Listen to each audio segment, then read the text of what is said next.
Mā te whakarongo, mā te kōrero, mā te nākau, mā te wairara, mā te manaki kawai, mā te manaki atu, ka te maramatanga, tihei mōreore. Through listening, through talking, from the heart, from the spirit, through giving and receiving respect, understanding will bloom. This is the essence of life. Thank you. Welcome along everybody today. For those online, we've got Bruce online as well. The usual housekeeping. So just outside the chamber and the doors down on the right. If we need to evacuate for any reason, please go down the stairs, and the assembly point is on Space Street, and please don't use the lift. Backdrop cover and hold. If you can please make sure our phones are on silent for this meeting, and these proceedings are being recorded for the purpose of live video, so both live streaming and downloading. So by remaining in this meeting, you're consenting to being filmed by the public. Okay, so I've got an apology from Councillor Graney and Councillor Fraser. Are there any further apologies? None. Can I ask if someone is happy to move those? Thank you, Councillor Boparoy and Councillor East. All those in favour, please say aye. Aye. Anyone against? That's carried. Do we have any further leave of absence?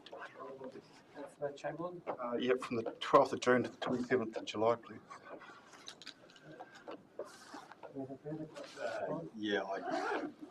It'll be June, July. First of July till the 16th of July. Thank you. Should ask if anyone hasn't got a leave of absence. I'd like to move those next, please. Councillor East. Councillor Matthews. All those in favour, please say aye. Aye. That's carried. Do we have any conflicts of interest for any items on the agenda today? Being none, I don't believe we've got any extraordinary urgent items. And we haven't got any confirmation of minutes. We cancelled the 15th of May meeting, so we're having that now, and the 1st of May meeting minutes will be tabled at the 5th of June council meeting for confirmation. And we do not have any public participation at this meeting. Right, so we're up to our first report, and I just want to, I guess, acknowledge the amount of time that's gone into this whole process. We're kind of at the tail end of this long-term plan that I think has aged all of us a lot more than we would have had we not been involved in it. The 1,000+ pages that we all had to read over the weekend, there's been quite a lot to go through, and also quite a lot for the team to put together and write. Every page we had to read had to be written as well. So it's been a real process, and coming to the tail end of it, it's still not an easy plan. It hasn't been an easy long-term plan, but it's good to start to actually put it all together and get some finality to it. I don't think I've talked to anyone that said this has been an easy long-term plan. It's certainly been a tough one, but we've done a lot of work into it. A lot of reading over the last 18 months as well, so thank you everybody for the work that's gone into it. So I'll take us to our first report, which is 7.1 on page 9 of your agenda with recommendations on 10. And we've got Robin Label here, and we've got Mike on the line as well.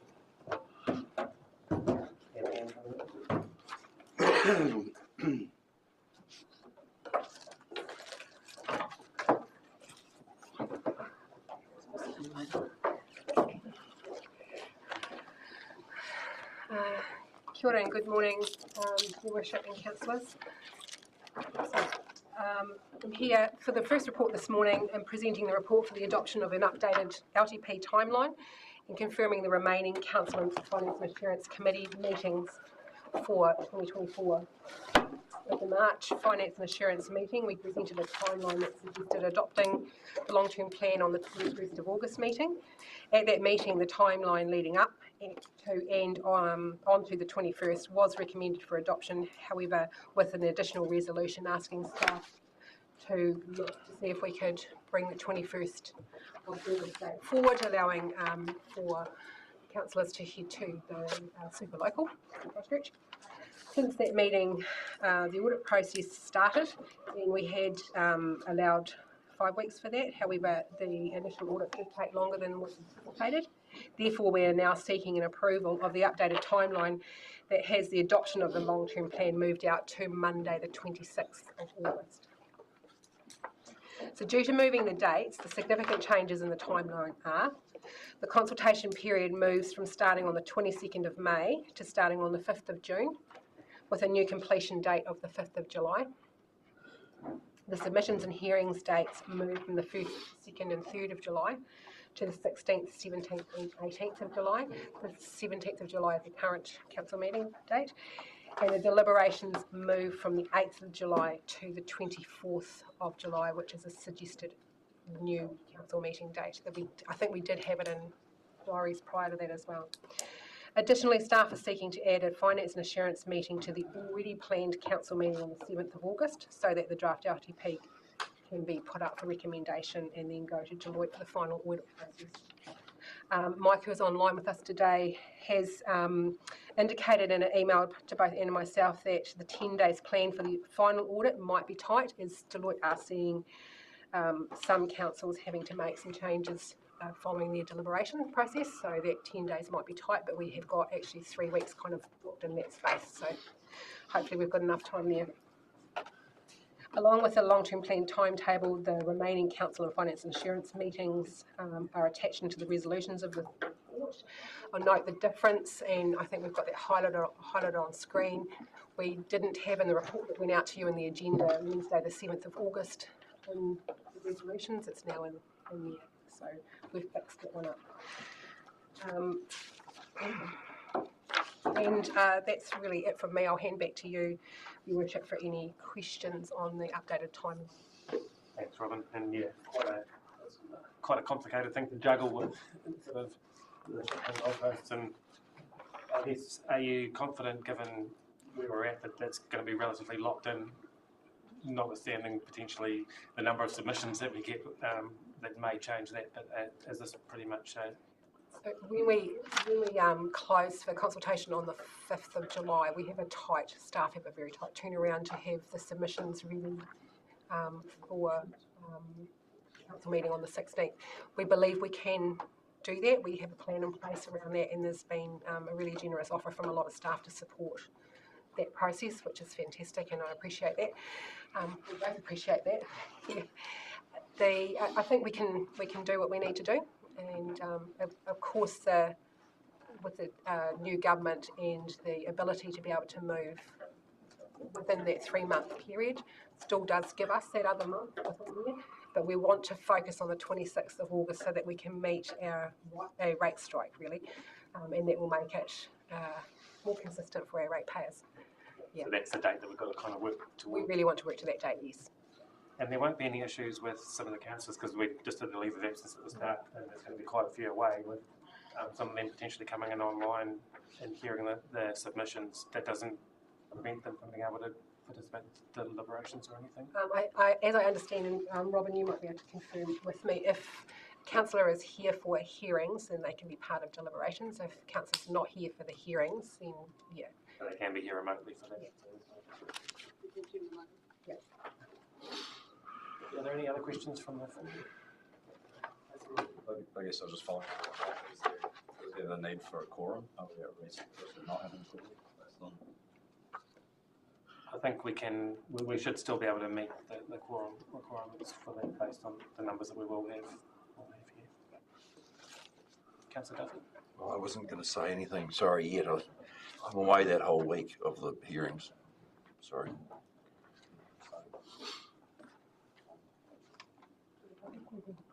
The numbers actually. Yeah, well, that's actually a good question. So, who isn't going to be able to participate either online or during that? 16th, 17th, and 18th of July. So is that you as well, Councillor Duffy? Well, I'll be in Rarotonga with the wife, and I don't know what the connection will be like, either with the wife or with the... Super son. If we take a conservative approach and assume that you won't have a good connection, hopefully a good connection with your wife, but maybe not one with your wife. So we've got 1, 2, 3, so that should still give us a quorum. Cool. Any further questions? Being none, I will take us to our recommendations on page 10. Move A through to E. Do we have a seconder? Next. No further discussion on those. I'll put the motion. All in favour, please say aye. Anyone against? That's carried. Thank you. Did you say A through or to F. F? Sorry, F is what I meant. Mover and seconder still comfortable. A through to F.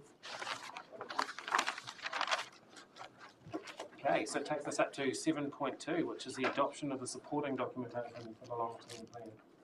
This is on page 17 of the agenda, with the recommendations on 18. There's quite a bit of documentation for this that we've all read over the weekend. I'll hand it back over to you. Thank you, Your Worship and councillors. So along with Teresa, Anne and Nicole, we're here to present the supporting documentation report for the long-term plan 2024-2034. The purpose of the report is to ask Council to adopt the attached documents to support the consultation process of the long-term plan. As presented in the previous report this morning, our consultation period starts on Wednesday, the 5th of June, which is next week, and finishes on Friday, the 5th of July. The supporting documents report is in your agenda, obviously, and the attachments are separate to the agenda due to the number and size of the attachments there. We will take the report as read, even though it's quite a big report. We'll take it as read due to the fact that most of the documents and the information within the attachment have been seen by Council as part of the preparation process, either at a Finance and Assurance Committee meeting or through the workshops that have been associated with the long-term plan. We will, however, highlight some of the information within the report. So the first three attachments of the report, attachments A, B and C, are covered in pages of 3 to 140 in your attachment document. These are actually the draft working versions of the long-term plan itself. As noted in the body of the report, these drafts are not legislatively required as part of the consultation process. They are draft working documents, and obviously there's still work to be done in those, but they are drafts. And however, the draft working documents are really helpful as presenting Council's proposal for the long-term plan in one document. So pages 3 to 82 of your attachment is actually section 3, the financial section, or the financial information. We've put the financial information first in the attachments, as it's likely that's where we'll put a bit of focus this morning. And Teresa will take us through what we need to know shortly. Pages 83 to 114 is section 2, of which is actually our activity statements, including the key performance indicators for each activity and the funding impact statements. Pages 115 to 140 is section 1 of the long-term plan, and that is our introductory section, which will include information about Southland, what the situation is as we prepare the plan, the financial prudence benchmarks, and the auditor's report will be included when the document goes onto the website, and we will talk more about the auditor's opinion this morning and with report 7.4. The remaining attachments include all of the activity management plans, the financial and infrastructure strategies, a schedule of projects and loans, and some rating information that Nicole will take us through. I'm going to hand over to Teresa now, who will focus on the financial information within the report, and that's pages 3 to 82 of your attachment. Good morning, Your Worship and councillors. Rates continue to be our main source of income and currently make up 61% of our operating income, rising to 69% in 33-34. The total proposed rates for 24-25 is forecast to be 72.3 million, which is an increase of 13.66% from 23-24. This is 8.7 million increase, including penalties, water rates and internal rates offsets. By year 10, the rates received will be 113.2 million. The rates, detailed rates increases can be found on attachment U, page 723, but the major increases relate to roading. The roading rate has increased by 4.5 million or 26.74% from 23-24 due to the work program being reset to adjust for inflationary increases over the last 3 years. This is offset by funding 1.4 million of council share of pavement rehabilitations and bridges by way of 3-year short-term loans. Cost increases have been higher than the increase in rates. These have been partially offset by the funding assistance received from NZTA Waka Kotahi, increasing from 52 to 55%. It should be noted that Council is yet to receive confirmation of the requested funding for its program noted in the LTP consultation document. This may result in changes being made subsequent to the LTP being adopted, as final confirmation is not expected until September 24. In the audit management report presented later in this meeting, Mr Hawkins from Deloitte has highlighted the high risks associated with their assumed funding from Waka Kotahi NZ Transport Agency and the risk to the proposed level of service if this co-funding is not received in the consultation document. A summary of the rate increases over the 10 years can be found on page 728 of attachment U. District water has increased by 1.5 million from 23-24 due to the both depreciation and higher interest costs. 65% of depreciation has been funded by rates in 23-24, and this is forecast to increase by 5% each year until 31-32, when depreciation will be fully funded by rates. In the first 2 years of the LTP, the depreciation funding is offsetting some of the interest costs. The removal of this in 26-27 causes a further rate increases in that year. The capital program from wastewater ranges from 9 to 27 million per annum over the life of the plan, all of which are funded by loans and reserves. The cost of repayments of these loans are significantly impacting rates. A table of the district water rates movements over the long-term plan can be found on page 729 of attachment U. I'd actually like to make a correction to the district water sentence in paragraph 27 on page 21 of this report. It mentions this will be partially offset by 3 water stimulus. I apologise, this is actually incorrect, and we have not received any stimulus funding for the LTP period. Sorry, that shouldn't be in there. District water has received increased by 1.3 million from 23-24 due to both depreciation and higher interest costs. 65% of depreciation has been funded by rates in 23-24, and this is forecast to increase by 5% each year until 2031-32, when depreciation will be fully funded by rates. Similarly to wastewater, in the first 2 years of the long-term plan, the depreciation funding is offsetting some of the interest costs. The removal of this in 26-27 causes an increase in the rates in that year. As part of the options proposed for water supply, the capital program has been smoothed, resulting in an inclusion of maintenance projects instead of some of the capital renewal projects. In 24-25, planned maintenance increases by 164,000, with planned maintenance projects in the majority of the years following. A table showing the year-on-year movements of the district water can be found on page 730 of attachment U. There has been an increase in the total rates of of the local rates of 324k, equating to 7.17% from the 23-24 annual plan. The key reasons for the movement annually is inflation allowance and increases in interest and principal repayments on projects planned for in each community over the term of the plan. The proposed projects that the communities would like to complete equate to around 69 million over the 10 years. A table showing the year-on-year movements of local rates can be found on page 731 of attachment U. Overall income including rates over the 10 years is 1.4 billion. Rates make up between 61 and 70% of the total income. Expenses we are proposing to spend 1.5 billion over the 10 years for the day-to-day services that council provides. This is a 37% increases on our last LTP, and is mainly the result of increase in maintenance and operating costs to our transport, Three Waters and community resource activities due to inflationary factors. Due to taking on more debt to fund our proposed infrastructure program, we are faced with increased interest payments, which will rise from 4.5 million to 60 million per annum. I will talk about debt when we get to the balance sheet. Council meets all of its prudence benchmarks except for 2. The balance benchmark on page 18 of the report in paragraph E, we are asking a resolution that it is financially prudent for council to project operating deficits in the first 7 years of the LTP. This principally reflects council's policy to transition fully funded depreciation, towards fully funded depreciation on key infrastructure assets in 2031-32. Council does not meet its balance benchmarks, which is where Council's planned activities is a portion of planned operating expenses. You can see from the surplus deficit in the comprehensive revenue and expenses statement on page 4 of the attachment A that Council does not meet the balance benchmarks in 7 of the 10 years. There are 3 main areas contributing to Council not having a balanced budget. They are delay in phasing of the funding of depreciation. As mentioned earlier, this will not be phased into until 31/32 for district wastewater and water. Council's decision not to fund depreciation on local assets in some buildings, mainly halls, given that we're not sure if they will be replaced or what they'll be replaced with, and also we do not fund depreciation on stormwater.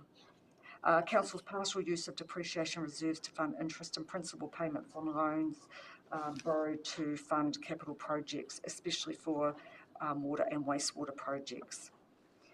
The second benchmark Council does not meet is a debt servicing benchmark. This is where planned borrowing costs are equal to or are less than 10% of its revenue. Council does not meet this in 2032-33 as the proportion is 10.04%. The financial prudence benchmarks can be found on attachment C, page 137. The prospective financial statement of financial position, or the balance sheet, is on page 3 of attachment A. We are forecasting significant increases in property, plant and equipment as a result of the planned capital works program and associated revaluations. Over the planned period, we are borrowing $268 million for the capital program and repaying $60 million in debt.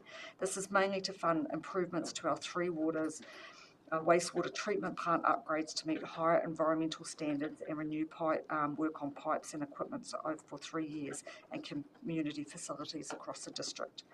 Council's ongoing discussion with central government will be focused around the environmental, social and economic impacts of these large commitments on our small rating base.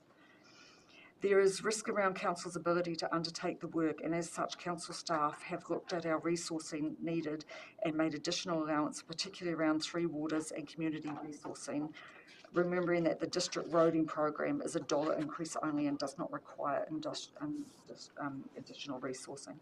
The additional resourcing is not included in the employee benefits expense line of the profit and loss, as it's included as a project cost.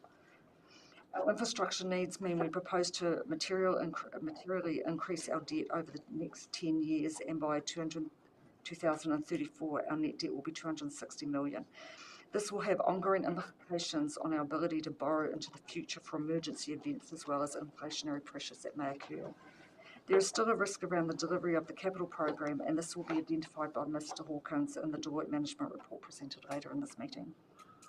While we have met our debt affordability benchmarks, which is planned borrowings as a percentage of revenue, we will see that our debt is reaching a peak of 162% of total revenue in 2030-31, which is near the borrowing limit of 175%. At this point, our borrowing headroom will be reduced to $20 million, severely limiting our ability to respond to unexpected events like natural disasters. We will likely need to consider whether our debt limit should be raised, and if so, at what level when we next consider our financial strategy. An increase to our borrowing limit will require us to get a credit limit rating, and we would then be able to access 280% of total revenue from the local government funding agency. This would increase how much we can borrow and provide a maximum headroom of between 125 to 172 million if we needed additional funds for unforeseen events. While the use of debt promotes a level of equity, we need to keep in mind that it has to be paid back, and this also comes with a risk that interest rate rises can increase debt servicing costs. Our current projected level of borrowings will see our interest costs rise between 4.5 and reach 60 million by year 10. As mentioned earlier, our debt servicing costs have breached the recommended limit of 10% in year 32-34 by 0.04%. This can only get worse if we require additional debt, remembering of course that after 10 years any additional level of service projected will be added to the debt. There is a cash flow statement on page 6 of the attachment. Thank you, Your Worship, Councillors. I'll hand back to Robin. Thanks, Teresa. There's a lot of work in that one. I'd like to hand over now to Nicole for a few minutes. Who wants to talk? Okay. Sorry. was just about to say, we've got the chairman of the Finance and Assurance Committee online. I was just wondering if he wanted to make comments at this stage. Yeah, hi everybody, and probably Anna, this is a wee bit impromptu, but I do appreciate the background that Teresa in particular has given us over the CD. I think I would reflect on a couple of things around it. One, I've had a chance to catch up with Mike Hawken, our auditor, earlier this morning, so that was useful, and Mike will speak to, obviously, his position. The thing that I am left with after all this process is actually, what does the CD tell us? And Teresa, in effect, I think your comments around particularly our financial position is actually really salient. It reflects that we retain and have significant strategic challenges with Southland District. And I was reflecting 2131 LTP, the CD, was a tough read. I think this CD, Rob, is tougher and slightly uncomfortable because of the challenges that we have around the level of service threats. I feel like we're a wee bit like that rugby team trying to get into the top four, where we are reliant on others in part for our future. And I think I'd just call out that this CD and our financial position going forward is reliant on at least three things. NZTA funding, which Teresa and Robin have pointed out, central government and its settings, particularly around waters done well, and actually what is the future of Three Waters Rivers. Because when you go behind the debt loading that Teresa's talked about, you start to see where the expenditure needs to occur, and it's clearly primarily in Three Waters. And this CD also is reliant on, particularly in the area of extension of consents. So that's interesting that we have a CD where I think more than ever we are ultimately more reliant on others to be able to chart our course forward. We're not powerless in that, and in fact I'm comfortable, given the work we did in the lead up to the last Finance and Assurance Committee, clearly the refinement work that has gone after that and the CD that's in front of us, that we are okay, albeit I go back to my comment about this is a tougher read and slightly uncomfortable. I think, Rob, it really requires us collectively as a elected member group to keep a strategic eye on this CD and ultimately the long-term plan that we take out. I think we need to keep our communication with our community at a strategic level, as we did in 2131, because while there are really important pieces in the CD related to the individual position of ratepayers and their own rates and services, particularly, this is actually also about the future. So it's challenging. I actually would credit you well with having tried to navigate your way through with a difficult set of circumstances and constraints. I'm glad that Mike is prepared to put the opinion that he's proposing and will talk to us about. So from my perspective, Rob and councillors, I think the CD is in the right shape, and we should be prepared to take it to the community. Thank you. Thank you. Thanks, Bruce. Are you guys? Anything else you want Do to you add? want to add anything, Nicole? Just the only thing I wanted councillors to be aware of is an attachment. It's just, we've done an updated version of attachment T that was circulated. There were some items missing off the back of there, and just highlighting that because that's explaining the reasons why we're making some changes, and particularly to the roading rate, which isn't appearing much in the consultation document, but I am expecting some feedback to come through the process. So if you have people who want to know more about what's happening with the roading rate and why that's going up, I would be getting them to have a look at that supporting document. It explains what's happening and how it works in more detail. And I also just wanted to highlight that at next Finance and Assurance Committee meeting, we're actually getting Anthony Byatt back just to go through that and explain that again in another workshop meeting that we plan to record, so that we can keep that available online, so anybody who, they can watch it as well and learn as much as we know about the model as well. So just keep a note of that for next week if you have particular questions. And we've also taken the time to put a copy of the actual model calculations and how they work with the data and with the methodology from Infometrics, so that people have access to everything that they might need to comment on that. Thank you, Nicole. Just like to focus very quickly on section 2 of the draft draft working plan, or the draft LTP document, pages 83 to 114. Within the section are all of the KPIs associated with each group in the funding impact statements.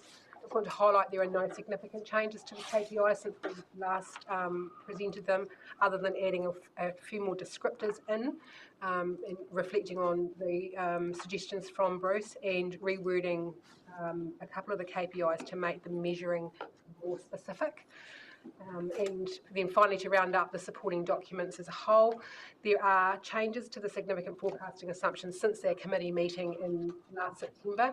Those changes include the climate information. So we've removed some of the high-level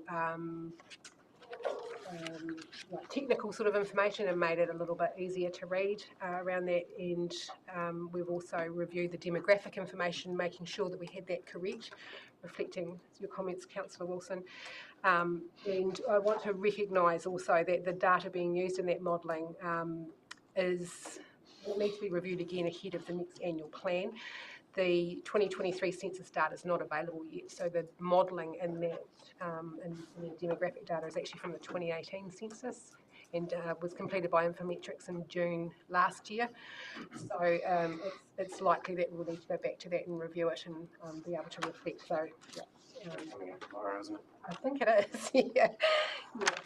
And also, following the Finance and Assurance Committee meeting in April, in which the Open Spaces AMP has been reviewed in terms of the approach to the reserve management plans, reducing the budget, and staff have reviewed and updated the demographic and tourism information in the AMPs where the committee made those suggestions.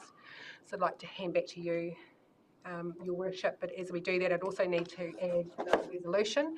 I'd like to add another resolution into the report, just giving the Chief Executive, delegating the Chief Executive to be able to make any minor changes.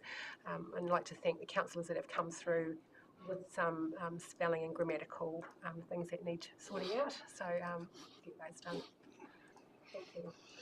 Thank you, and thank you for the work and the explanations of what's a very complicated piece of documentation. And thanks, Bruce, as well, for your insights onto it. And Cameron, Fran and myself were in Wellington yesterday talking to the DIA around Three Waters, and it's really interesting when you reflect on the situation that we've been in as we've been developing this plan with uncertainty around legislation, which is still going through, like the bills are still going through now. So we've been trying to almost crystal ball gaze as to where it's going to go, and I'm pretty comfortable that we've actually landed relatively well in line with where things are going.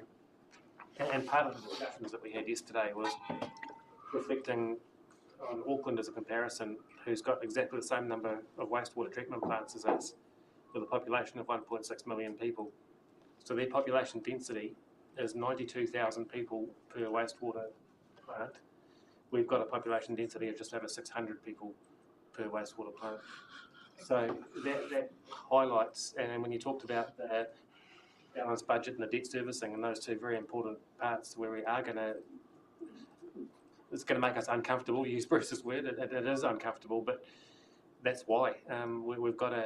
We've still got to provide those services, and we don't have that population density to help pay for it. So we're in a tough, uncomfortable position, and we're doing the best that we can to sort of navigate through. And I think working with Wellington as well as the framework for free waters in particular has been about getting that awareness of where we sit in the scheme of things, so that we're not being compared to a council that can actually afford to do it. So it's an active kind of approach at the moment, but it's heading as well as it can. So in terms of that, because you mentioned spelling mistakes, as I've identified a fair few. Is it worth going through them, or do we just, with minor ones, I think if we just email them through and just get I've had a long conversation, or reasonable conversation the other day, so noted quite a few. Don't want to double up and take time up on those today. So. And just the other one in terms of the, and I haven't actually listed where they all are, but things like the wastewater and water plants, and I had a chat with Fran yesterday, like there's some inconsistencies with the number of plants that we've got through some of the reports. I think we just make sure the reality of the 18 wastewater and 12 water treatment plants, because sometimes it was referred to as 17 and 11, and so just if we can make sure that those are consistent all the way through. And the only other one that I just wanted to raise as well, apologies for not getting this to you prior to the meeting, but the Te Anau Airport option in there, and this might be in the future document rather than this one, it might actually be in the consultation document, but just it didn't talk about where the profit would go if it made a profit, so it talked about the costs, but if it did move over into the district, the profit would come into the district. If it stayed with the community board, the profit would go to the community board, so just the other side of that equation. And I'll stop hogging the questions from the floor. Councillor Watson? I guess just checking on that supporting documentation that those dates will get updated as well for the hearing dates. That would just resolve to shift them forward. It's still got the older early July date in terms of when the hearings will run. Sure. We had to pass this to look them into that, so it's a chicken and egg one. The other, I can't actually see it right now, but the thing I noticed too, was that updated map on the water services, removing the services in Milford, but also noticed that on the updated map, Tuku Rural Supply is still listed as a council water service, that's been divested privately now. Thank you. Yeah. Thanks, ma'am. Thanks, Rob. On page 85 of the LTP draft, it talks about consultation with the Youth Council over the past 2 years. My query to this is, did this occur? There were no meetings last year, and is the Youth Council operating just in the Is that a question for Louise? Did you want to? Yes, I can answer that. Throw you the right. Yeah. Through you, Your Worship. There were conversations, early conversations with the Youth Council in 2022 about things that they thought were important. There were some very not in-depth conversations at the beginning of last year, and there have been nothing further than that. So is it worth amending that paragraph just to make it a little bit more, because I think that paints a different picture to. Through you, Your Worship, again, these are working documents, so we can amend those and update them. Anything else, Councillor? I'm going to attachment B on page 100, and this is a Heartland question. Current performance on our sealed roads, and we've probably discussed this before, is sitting at 2.9% for 23-24. And going forward, for 24-25, we're looking at a 6.7 resurfacing of our sealed roads. I know we've discussed this, but is it achievable?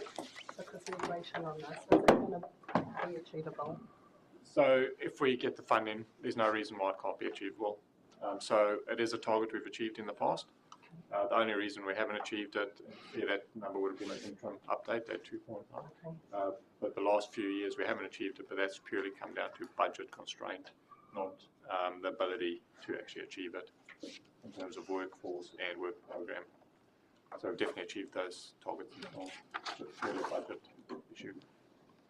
And so if the community comes back and, to this document, and we may have to definitely review what we're going with there. Yeah, so if we don't get the funding or the funding changes, then we will have to relook at those targets potentially and whether they're achievable or not. So just when you look at the GPS that's come out and the NZTA to do 2% of the roading for the state highways. So if we match that requirement, we'd be doing 40 kilometres. We did 6. So it highlights that kind of growing. Thank you. I really struggle with this. I just can't see. I mean, if you took this business plan from the commercial business and went to my bank and said, this is my prediction for the next 10 years, they would throw it back at me and walk away. I mean, from a commercial sense, it just does not make any sense at all that you can balloon from 20 odd million to 260 odd million in 10 years and be comfortable around that. I'm not comfortable backing this plan. And I'm quite certain there's going to be a good number of our community that are not going to be happy to read this. I don't even know if it's worth putting out. I don't know the rules around it, but that prediction for the next 10 years, you'd almost think, well, why be here? What's your encouragement to be in this province? I know other councils got the same problems, but when I look at my kids who want to go farming and they're looking at this, well, why? I just think it's almost like it's rinse and repeat. We need to get down and in depth into the functions of council and look at things. And is there a better way of doing things? How can we generate more income? I'm not going to put my name to this 10-year plan. I think it's scary. And if we're going to borrow that much the next 10 years, and we do have an event, we're screwed. But I think we should be going back to working 1 year at a time and just really knuckle down on costs. And I think the reality with any of the long-term plans that we've done is that if you go back to the 2015 one, I think the year 10 of that looks very different to where we are now. So I think it is still in that kind of almost that short-term 3-year and then annual plan adjustment cycle. And given the amount of uncertainty that's out there at the moment and level of uncomfortableness, if it's a word, to quote you and Bruce, it's I think there will be changes going through because as a sector, there's a funding problem for local government, and I just can't see the point in all that work. There is a lot of uncertainty out there. I get that, but you're doing all this work and putting up some pretty scary numbers.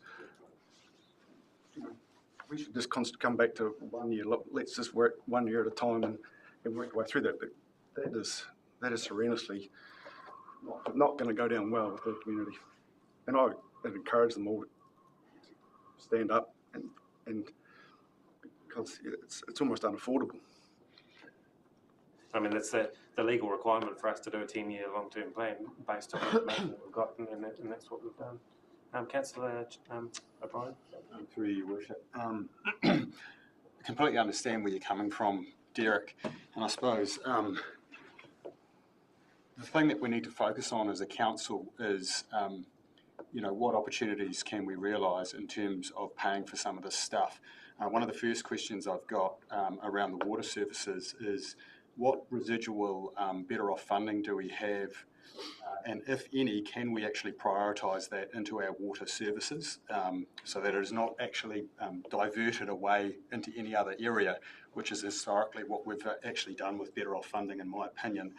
The other question around the overall long-term plan is, as we all know, there's a huge amount of challenges in there.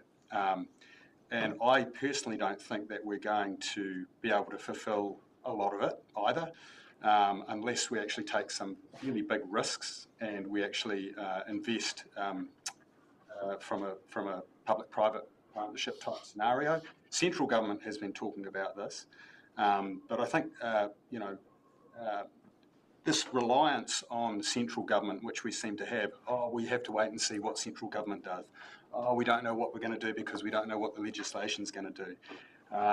We knew that as soon as this government came into power that there were going to be some repealing of legislation, things like the NSAs and the natural build space. And I had a conversation around SNAs 9 months ago saying that we'd done a lot of this work in light of knowing that it was highly unlikely that we were going to go through with it. So once again, broken record stuff, allowing communities the autonomy to be able to give them the option of investing into some of their infrastructure, I think is absolutely imperative over the next 10 years in order to be able to realise some of the financial challenges that we have ahead of us. So I guess reverting back to that first question, do we have any residual better off funding that is actually going to be prioritised towards our water services? Can anyone answer that question for me? There's a report later on at the end of that's a good one to later on in the day to that report, if you're comfortable with that, Councillor. Comfortable with that? Any other comment around trying to fix the 10-year problem around how we service and fund infrastructure? I mean, the only, I think the Chief Executive is sounding like he wants to pop in, unless I'm wrong. But from my point of view, we're not alone in this. It's a sector-wide issue, and when you look at our proposed rates increase of 13.6%, that's coming in under the average. It doesn't make it any more palatable. And Bruce has said this before, like there's an affordability funding crisis for local government. It comes back to, and I've said this a couple of times before as well, that we're a very centralised country when it comes to the taxation split of 92% getting raised and spent in Wellington, and we're getting the 8% left to do a growing movement of work, including all this Three Waters infrastructure renewals and everything. So there needs to be national conversations around how that funding is actually done, and I think that more locally we spend it with that autonomy, the more efficiencies we're going to get and the better decisions are going to be made if we can have that autonomy to do what's fit for purpose locally without this massive big one-size-fits-all. You have to, and assuming that everyone's all the same and everything else. So I think those are the kinds of conversations nationally that are going to come up no matter what now, because there's no one council in the country sitting here going, oh, well, this long-term plan's easy, we've got no rates increase, and the public are, understandably so, raising their concerns that they can't afford these kinds of increases. Derek?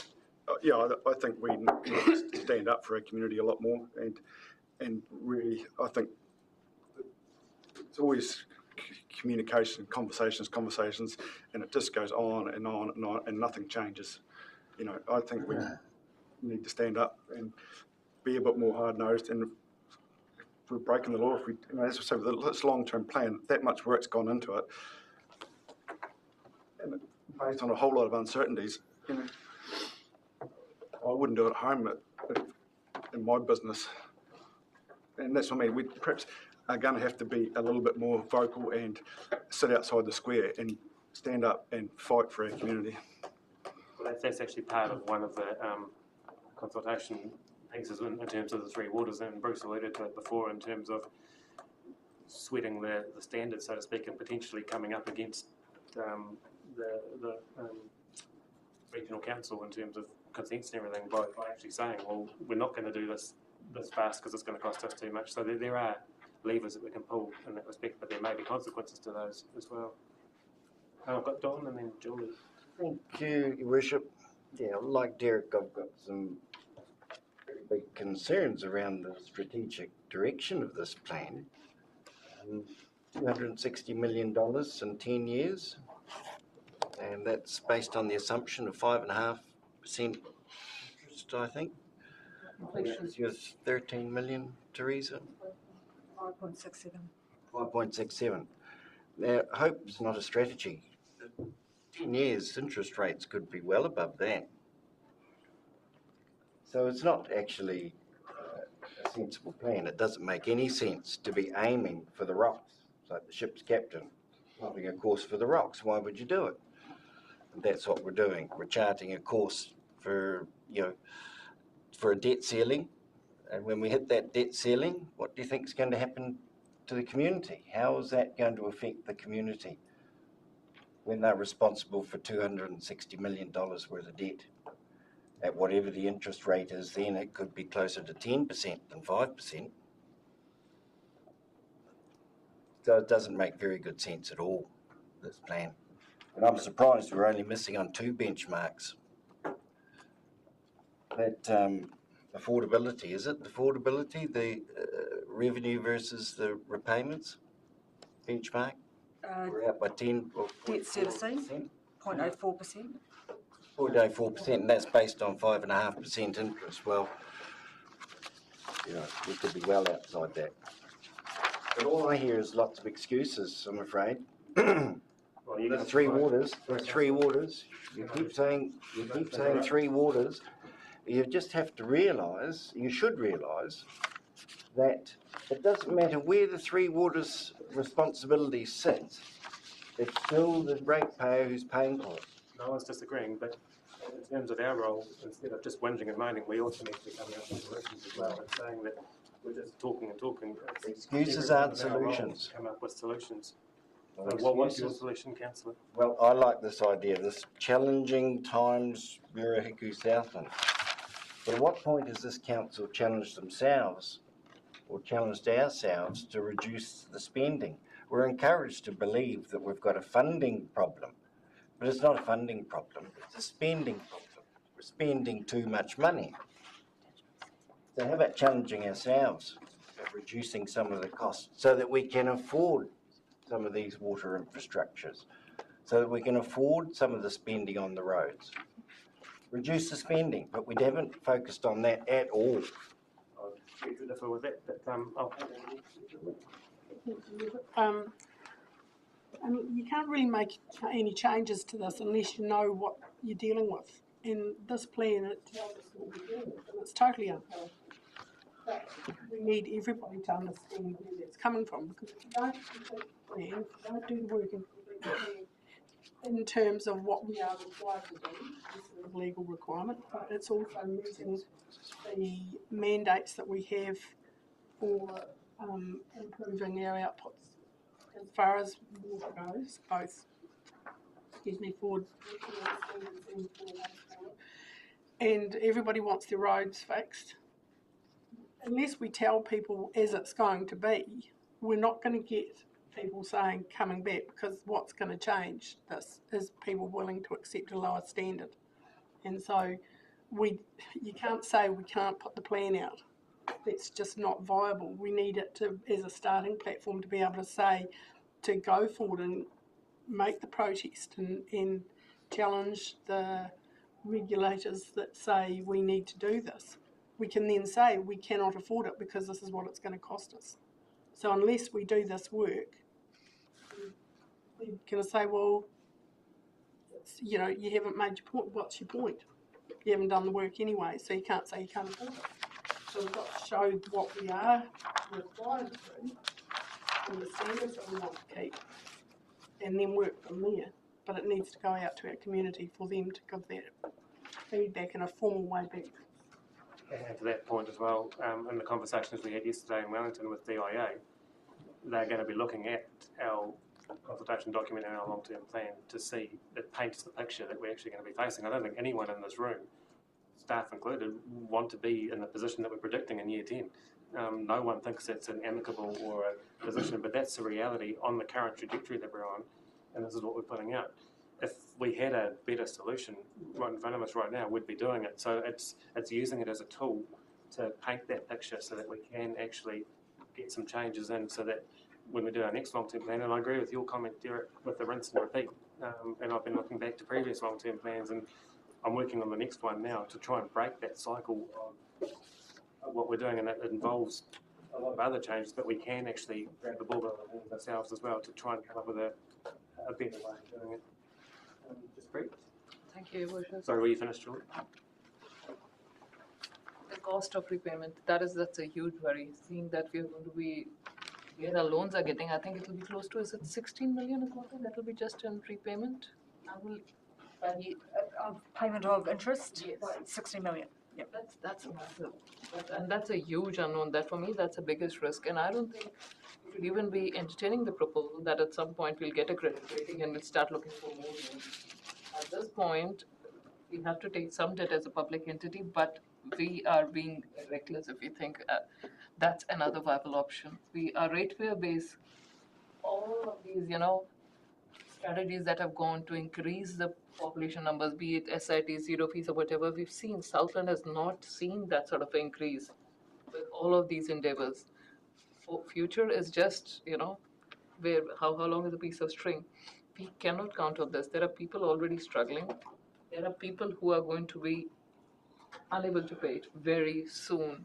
10 years is a very far call. I'd say in the next 12 months, whatever delinquencies you face, those are going to be increased.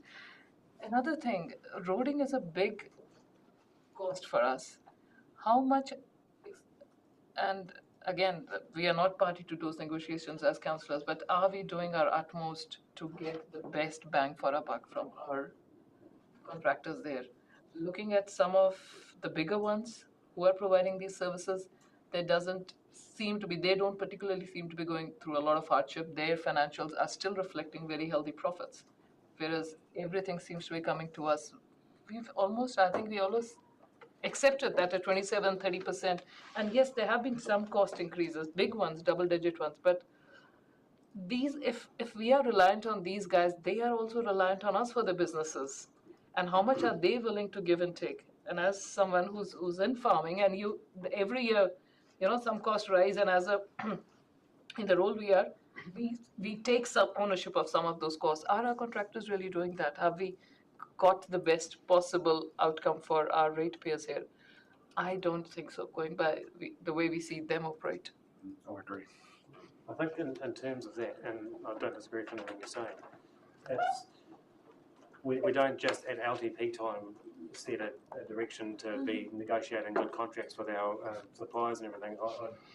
And I think the staff will either agree or disagree with me, but I'd like to see that we're continually looking for improvements week on week in terms of those processes and trying to find those efficiencies and trying to do things better across the board and not just accepting that this is what it is and having that pressure on the consumer. Is there anything you wanted to add to that, Fran? Yeah, absolutely agree. We are continuing on that journey.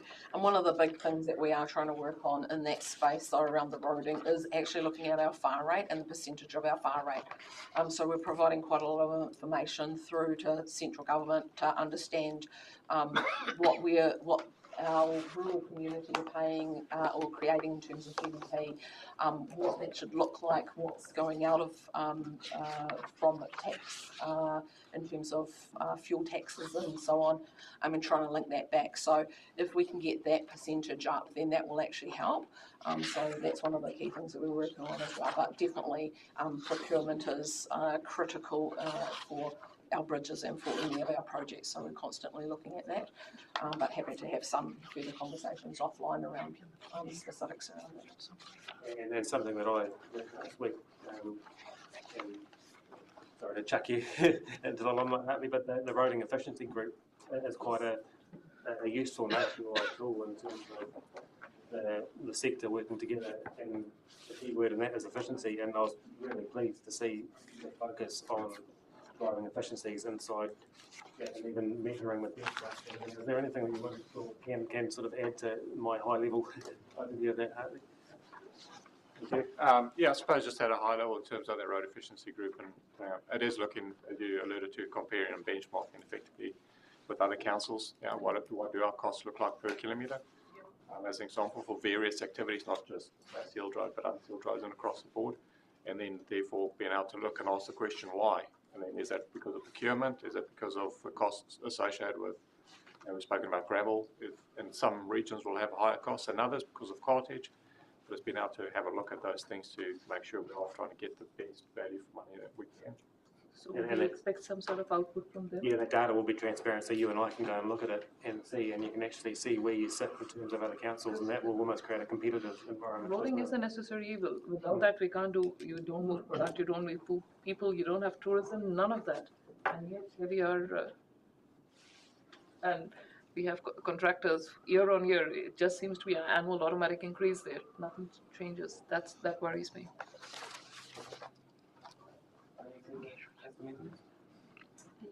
Sorry, my voice is not doing the best. None of us around this table, I'm assuming, want to see rates rises of this significance. I think we've worked hard over the last few, well, not few months, it's far longer time than that, to see where we can minimise those costs, and staff have done a responsible job, I think, in trying to do this.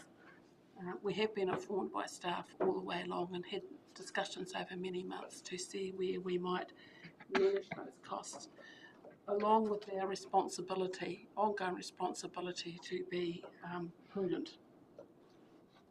I think early on in the discussions we agreed that we need to take the issues that we see before us, which are ongoing, as has been in previous trienniums as well, at the national level, and I see certainly a positive direction as a result of our Chief Executive and our Mayor doing that over recent times, and that's going to be ongoing. And some indications that that's starting to be listened to. Whether that'll take us positive places or not, I don't know. We can but try. In the meantime, we've had some opportunity with the information we've had some staff to make some choices about the levels of service. I think Councillor Bulbury just talked about the need to keep our roading going in order to keep production going in Southland, and just the information we have about that, our goods going through the Port of Bluff and the road from Invercargill to Bluff not recognised as a significant highway, and the impact of that deterioration. We're having these discussions every day. So we've got to this point and need to make a decision around this, but it doesn't stop us as a council and as staff in an ongoing way, seeing where we can manage those costs down, where we are getting best value for the services we're engaging in. That's on an ongoing basis. So we've got to the point, I think, where we need to make a decision. And on an ongoing way, we need to ensure that our ratepayers are fully informed, as they are through this document, and have got an opportunity to come back to us and make other suggestions. But I just highlight that, we start with the same premises that ratepayers, that we're not wanting to see an increase in our rates. But like other councils, we're in this unfortunate position. And when we talk about Three Waters and that was going to go elsewhere, our ratepayers, if it had gone elsewhere, our ratepayers will still be paying rates to that other entity as they are here. So either way, it was going to have a cost factor. So I think we just need to think about the things we can control effectively, and with those things that are that we don't have that ability to control in the same way, we take that to the national level and have those discussions at that level to try and create change there as well. So hold out hope. Councillor Pye said we don't go with that, but we do need to do that, and we need to be informed and strategic about the years that might be ahead of us, but knowing that we are making the best decisions we can on the table around us at this time, being informed and have the the knowledge in our minds that this is going to be difficult for everyone around the table. Thank you. Councillor Duffy. Oh, well, I think those words from Councillor Menzies are quite wise and profound. I also agree with Councillor Keith's comments earlier on. If we don't do a plan, we don't see the extent of this. And so, apart from the legal requirement to do it, it's in our best interest to do it. It's like any budget, sort of put in the situation, and then you have to try and work to make that better than what it actually is. Of course, the debt level is scary, the rates rise is scary, but I've seen the past where we had no debt and where rate increases of around the 4 to 6% annually, but we got behind with our bridges, we got behind with our roading, and now we're paying the price. And I would hate to be handing on to the next future generations that same situation multiplied by what we're looking at now.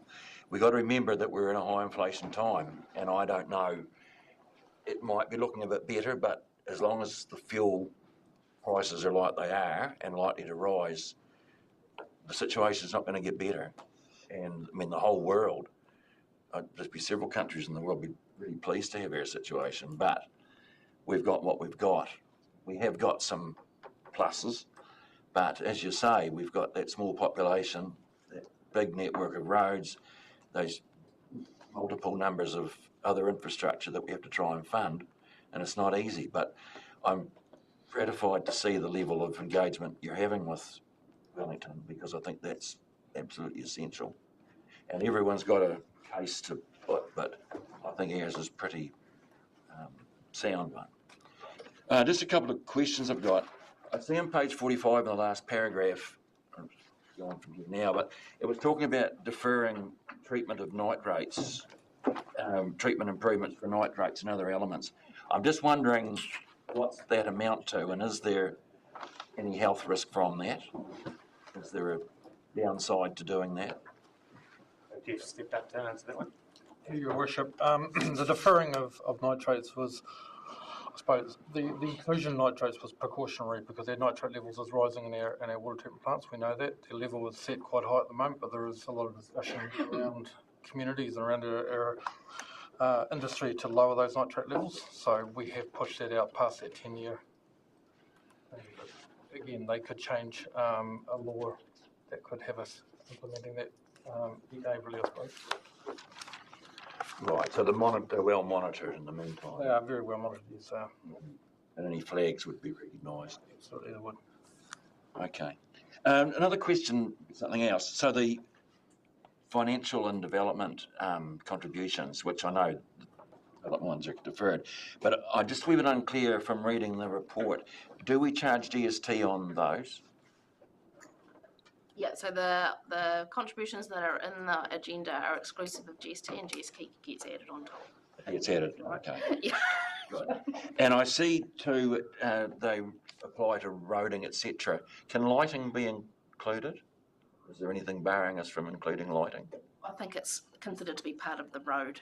Yeah, so if the subdivider was doing something and they needed extra lighting, it would be part of the calculation for road. We don't say it in our document. No, we don't get that specific, yeah. But roading is included, lighting is included in our transport activity in our plan, so by inference, it's the whole. Because I know of a development where the ratepayers had to pay for it later, that's all. Or it could be put on as a condition of consent. That's the other opportunity. You think it's worth changing the document, councillor? Or? Well, I think it should be considered, yeah. The way that the roading calculations are done for reserve contributions is generally specific to a specific road or an activity, and I don't know if Hartley wants to comment any further with that, but that's the way it's normally done, so it would incorporate that light in at that stage. Okay. And be specific for that. Another question I've got is about the Wyndham Museum demolition, which was in the LTP and was actually earmarked to happen in this financial year. It hasn't happened, and I know that it was taken out, and I'm just inquiring as to whether it's gone back in. There was 70,000 allowed for it. Looking back there, and Mark's coming up. At this point, it hasn't gone back in because we're still looking for a better indication of the cost of that demolition of that building. I think that's a huge mistake. There was 70,000 in there, and whatever it ends up costing, that's 70,000 less than budgeted expenditure that we have to find, given that the demolition of the building is actually very urgent. Well, in terms of the demolition of the building, the proposal to put the new museum there is still a long way out. So I'm taking advice from my group manager, who says at the moment, potentially that building will be there for another 5 years. Well, in the meantime, it's an unsafe building with a parapet that could come down and kill someone in an earthquake event. Through you, Mr. Chair, what we could do is just put it as, do some more investigations, put it through as a staff submission, and then that way we can address it through that way. Yeah. We can have a chat. Yes.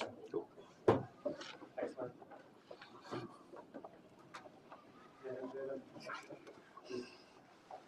Oh, not really. Just looking at time and looking to wrap it up soon, but I've got Councillor Byers and then Councillor Wilson, and then I might start getting to our recommendations. Thank you, Your Worship. Just, like I say, I'm uncomfortable with this. I just wanted to put a more positive note on what I was saying, in that I think at the moment, present time, this council's in a pretty good position. If you look around the country and see councils that have reached their or are approaching their debt ceilings, you will see that they are having to take some big cuts into the cost of their council, so that's staff costs, levels of service costs.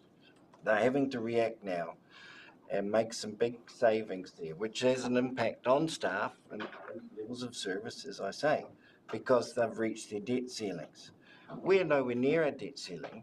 We could actually start to make some changes today so that we avoid that position down the track. But this plan doesn't do it. This plan is tracking towards the debt ceiling pretty swiftly. So it's not a good plan. Just through you, I'd just like to emphasise that we're reaching the debt because of the wastewater treatment upgrades. It's really quite clear in the documentation. That is the area of investment. We have to upgrade what we're doing to treat wastewater and discharge it to land. That's where the cost is. That's what all the debt pretty much is going towards in this plan. So it's not for other things, it's not for roading, it's for that outcome. Just to make you really pinpoint on the reason for it. But when the ratepayer gets the bill, it includes that. But it includes everything else as well, Nicole. Okay, so it's also part of what we're going to have to consult on, and one of the options in that is around what we do around that wastewater work. So thank you for bringing that up, Nicole, because that's a very important point. So we do have control over what we do to potentially reach or not reach that debt level based on what that is. Well, you're planning to reach it here. I think the fact is, though, is that we've got a series of assumptions with this LTP. And as part of those assumptions, we're saying that we are complying with legislation. And that's potentially what any of these documents is supposed to do. So what we're trying to say to our public is, by reaching the current legislation requirements, this is where our debt's going. But we're also highlighting in this document that one of the biggest roles we have moving forward is one of advocacy. We're supposed to be prudent in the way we run this, and you can't reach these requirements by being prudent. But that's part of it. To be prudent, what we've got, we've pushed stuff out, but we're still acknowledging that realistically, and further to the points, is that from an affordability point of view and from our KPIs point of view, it's not affordable. But at this point in time, based on that assumption, based on the requirements that we need to do, we need to show that. We need to show our public that. And this is your advocacy document. This graph and this table that Councillor O'Brien asked us to put in about debt and where it's coming from, that there, chuck that to everybody. Because that is showing what Nicole was just talking about. It's based on legislation, we're drawing a line in the sand at this present point in time. This is what the legislation says, and this is what we end up with if we do this. And then Anne's point, then it gives us the ability to actually advocate and say that we can't, which is what we're going through at the moment. Councillor Wilson. I mean, this is definitely my first time. There's a few of us around the table who are new. But to help get my head around this process, I guess I've started somewhat facetiously calling this the LTB rather than the LTP. This is more a snapshot of the long-term budget based on where we're at, what we do, what we need to do next, what the regulations we need to meet are. And it gives that picture of, in 10 years' time, this is where we're looking, and we have to use debt to get ourselves there. What's been said around the table prior to now too is we need that long-term plan, which the staff here are focusing on the day-to-day of what council in its current framework, current orders, current ratepayer customer base or ratepayer base is. But we've got the next decade of challenges ahead of us for just people in Southland. Some of these things, like the water services, I would personally hope that by year 3 of a 10-year budget that we're looking at today, by year 3 we'd have a better idea of what the future for the regional, if not wider regional water services looks like. But we can't know that now because of the changes that has just kind of been lumped on us by government and things. So I'm not stoked on what I'm reading because it looks terrifying, and it's a very hard message to go and take out to the community and the ratepayer. And it just speaks to the need to then go, right, well, what is actually the long-term plan so that we're not beholden to this prescribed way of doing things in essentially the status quo. I'm a little bit disappointed that there's not more mention in the assumptions to things like the Future for Local Government review and report, which highlights sustainability of local government entities and the need for better collaboration. We've talked about how we're beheld to the regional council from a consenting point of view. So in a long-term plan, we need to have a plan of how to collaborate and be more aligned to our other regional council and affected parties from resource management points of view, so that we're not contesting and spending money on contesting things. We actually have the same alignment on approach and strategy in the first place. So there are lots of opportunities for a long-term plan, but it's hard to get that into this process because this is actually just, this is more, and no offence, is like Anne and your team, this is a great accounting document that paints a picture. The plan is actually, where the hell do we go from here? And it needs, we're not going to solve that before consultation closes. We're not going to probably solve it before the annual plan process next year. But we need, if we're listening to our communities, and even in some of the things that have been brought up in the representation review workstream that's going on, people are kind of expecting that this is what an LTP is going to show because they get it. The writing's kind of on the wall.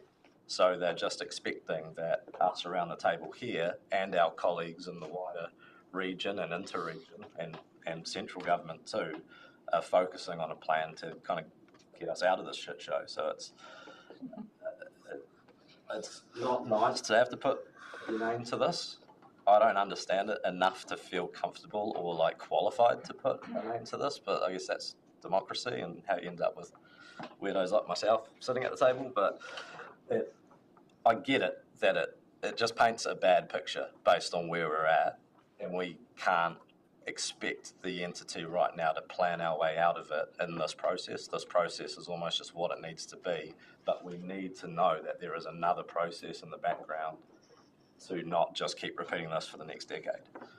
And it's, I would like to think that we could have been, in the last 18 months of this triennium, could be down that conversation, but that's just not how it works. So I don't know what it needs from here, whether we need to have some more interagency working with our neighbours, our partners, and figuring out, comparing notes of our LTPs so we can start planning a more just better outcome regionally and basically start decoupling things out of this LTP into a wider economy, wider community, and a wider kind of strategic vision. I can answer that in respect, and I agree with pretty much all of what you're saying, and it ties back to what Derek said before as well about this rinse and repeat cycle, and the work that I've been doing over the last 18 months side by side of this is looking at how we can do this better. And I totally agree, it's a budget. This is a budget, and we don't have that kind of, and spatial planning is actually the answer that sits over the top of it. And we don't need any changes in legislation, any future for local government changes to tell us what to do. We can actually, in the current constraints or opportunities that we've got in the current legislation, we can actually do this differently. And the strength that we've got in our community boards and the connectedness into those communities, and what I've been working on is basically those spatial plans for each of the community board areas that are done locally, and looking at those bigger picture, the helicopter view stuff, growth of the communities, how that all happens. And when you merge all of those together, it should actually make this, inform this budget. So you actually get everything all coming together like a jigsaw puzzle, and it all suddenly makes a whole lot of sense, rather than trying to do over 1,000 pages, which is, especially for the 6 new councillors, and I mean, this is my first go nearing it, and it's an absolute nightmare, and it's no disrespect to the staff, because it's the same nightmare for them, so this whole thing needs to be a lot easier. And also the district plan process, which hasn't been done in a long time, and is potentially sitting there not relevant. So how do you get that relevant? And you need to do it not for the sake of doing the district plan, but doing it for the sake of the needs of the community, which I think that whole process of that spatial planning, and if we can get the regional spatial planning tied in as well, so it's going further than just us, then you can actually start right up high and then filter all the way through and get a much better result, not just for Southland District, but also for Southland as a region. So there is work going on. I'm putting quite a lot of effort into those to get this process. That's why I mentioned the alignment in terms of approach and strategy, because to do localised spatial planning to better informed capital growth projects for communities, we have to understand the regional spatial planning, what ES is working on in floodplain management. They've got data gaps that they're asking the community to help fund. So as long as it's aligned process, then for all of the different entities that we pay either rates or taxes for, as long as the strategic approach is correct, but it's hard when strategic approaches are kind of more based around the budget rather than the actual, strategy first. Well, the budget should come out from the strategy, yeah, totally. Right, I've got Derek and then Margie, and then we need to wrap this up and we'll go to the recommendations. Look, I'm just going back to what Don's comments.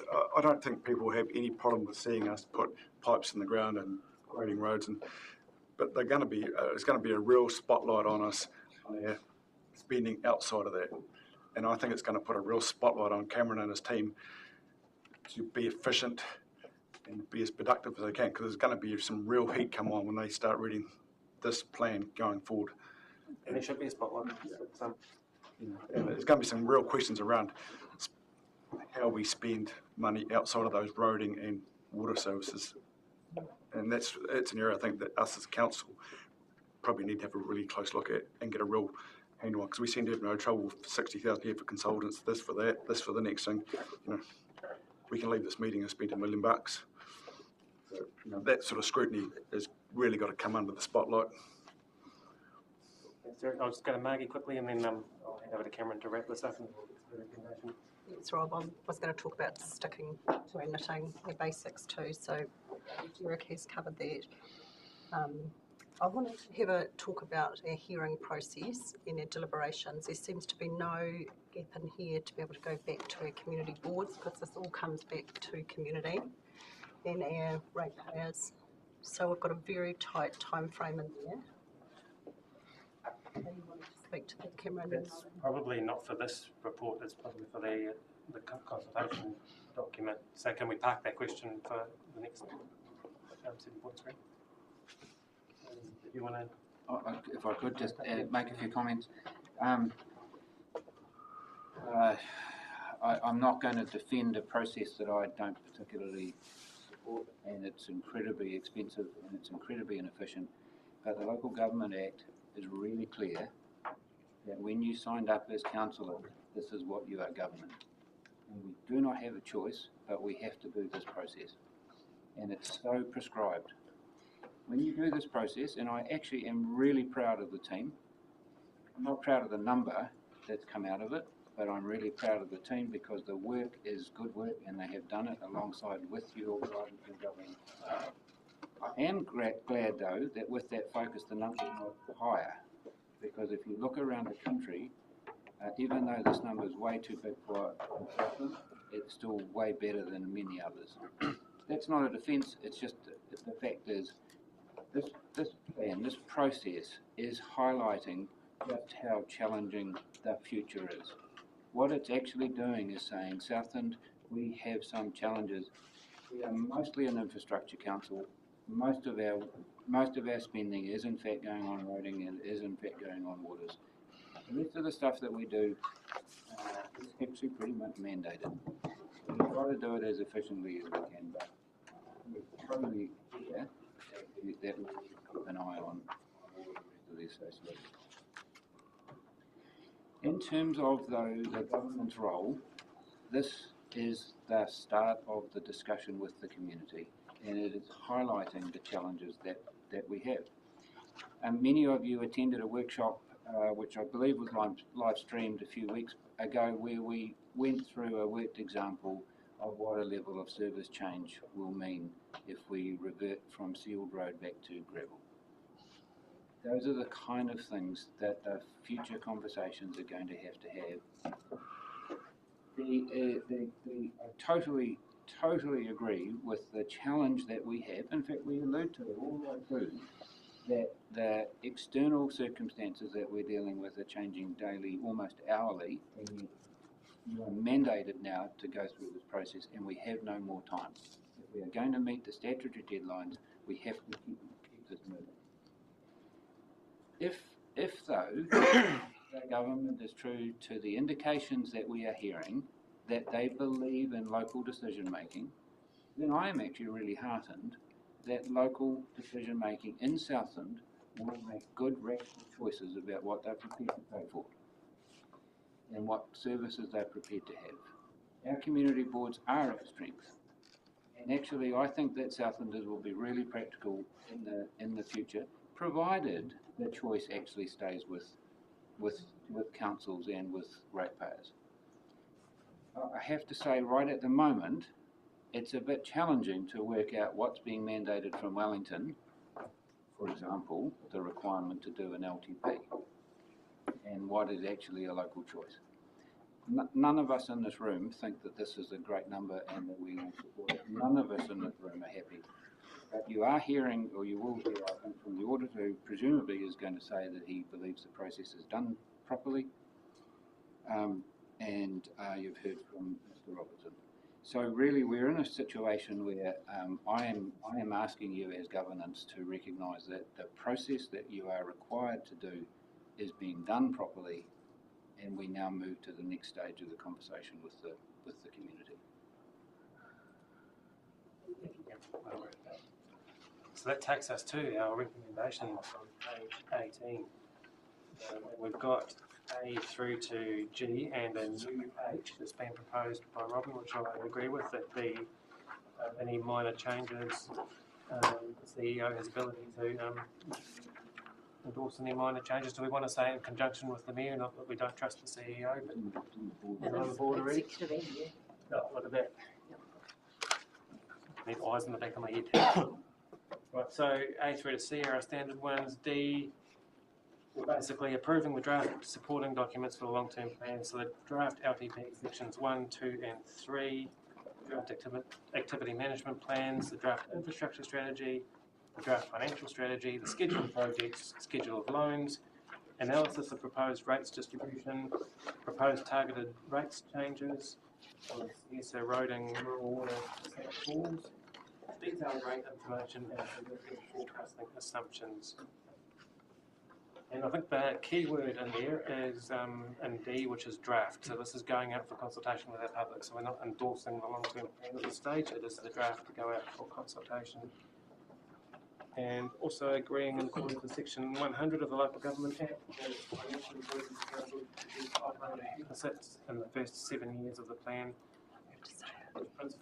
Principally reflects Council's policy to transition towards fully funding depreciation on key infrastructure assets in 31-32. So that's that balanced budget that Therese referred to. And note that the supporting documents will be made publicly available during the consultation period, very important. And that the draft supporting documents may come back to Council following the submission hearings and deliberations process if significant or material changes are required. And our new H behind it. So where's some, sorry, Matt, do you have a question? I'll just ask clarification of how F looks like what is publicly available. Is that website, hard copies at offices?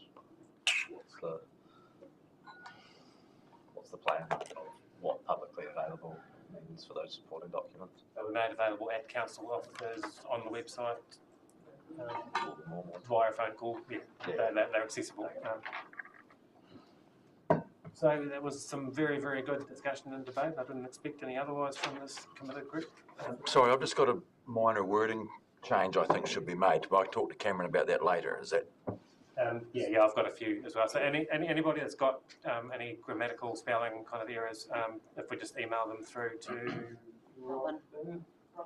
Robin Label, and then Come and see me and I'll just collate them. Yeah. This is a statement I think we should not have. Like, yeah. Okay. So have we got someone in a position to move A through to H? Councillor Menzies, seconded. Councillor Blackroy. And again, thank you very much for that good discussion. And also thank you, and I kind of referred to it at the start, these 1,000 pages weren't just ignored. Like, I think the fact that we've picked up spelling mistakes means that we've actually gone through this with a fine-tooth comb, and it gives me confidence for our ratepayers to say that we have actually done this justice. So moved and seconded. I'll put the motion. All those in favour, please say aye. Anyone against? Aye. And I declare that one carried. Thank you very much, everybody. Right. Mr Chair, just apologies from Robin. She's just had a surgeon's appointment that she needs to do, so we're taking over from her. We won't do as good a job, but I'm sure that we're at least here. Okay, so it takes us to 7.3, which is the long-term plan adoption of consultation document, which is on page 33 of your agenda, with recommendation 34. And we're getting So thank you, Councillor. A key part of the LTP process is the preparation of the consultation document. So just Louise is handing out a copy there of the printed consultation document. I'd highlight that. It's a smaller version. It won't be then the actual document itself, but it won't be going out to ratepayers this year by mail. Just to watching costs and all the such like. We are, however, going to be looking to send out a postcard in regards to. Just going to have my whole. Thank you. But I was just waiting. I wanted to fill in the space. So I'll just leave it at that and then we'll finish. I guess that's the first signal. A lot of the discussion that we've raised today about doing things as efficiently as possible and trying to post out 20,000 of these is not cheap. So by doing a postcard out to our ratepayers instead, it highlights the fact that we're committed to cutting costs wherever we can. Right, are you ready to? Yes, I am. Good morning, your worship and councillors. We're presenting the consultation document report to council this morning for adoption. As we've heard in the earlier part of the meeting, the plan is to go out for consultation from the 5th of June to the 5th of July. As highlighted in the document, the consultation issues are the management of our water services, the levels of service for our roading network, the opportunity to recycle glass, and whether we move the Te Anau Airport Ringapouri to be district funded. Please note that there are still some small errors and a photo change for the CEO to be made in this document. I had to start printing it yesterday, and so Donna, our designer, is still making those final changes. The consultation document has been audited by Deloitte, and Mr Hawker will speak to the audit process after this.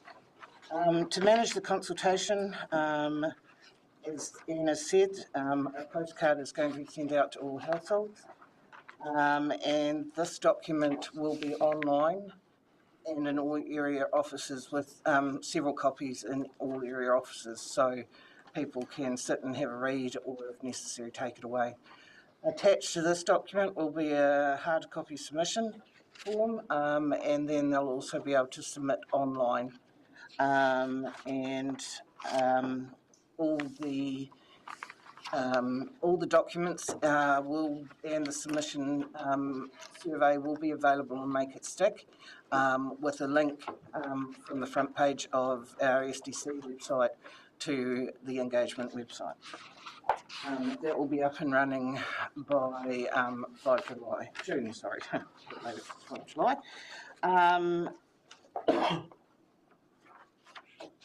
sorry, I've just lost my balance. We're also working on an advertising campaign to promote this to all our ratepayers and residents, so we can reach as many people as possible. Thank you. I'm just scrolling through on page 45, and I made it through the way it's printed. Bring it into one of our offices. Needs and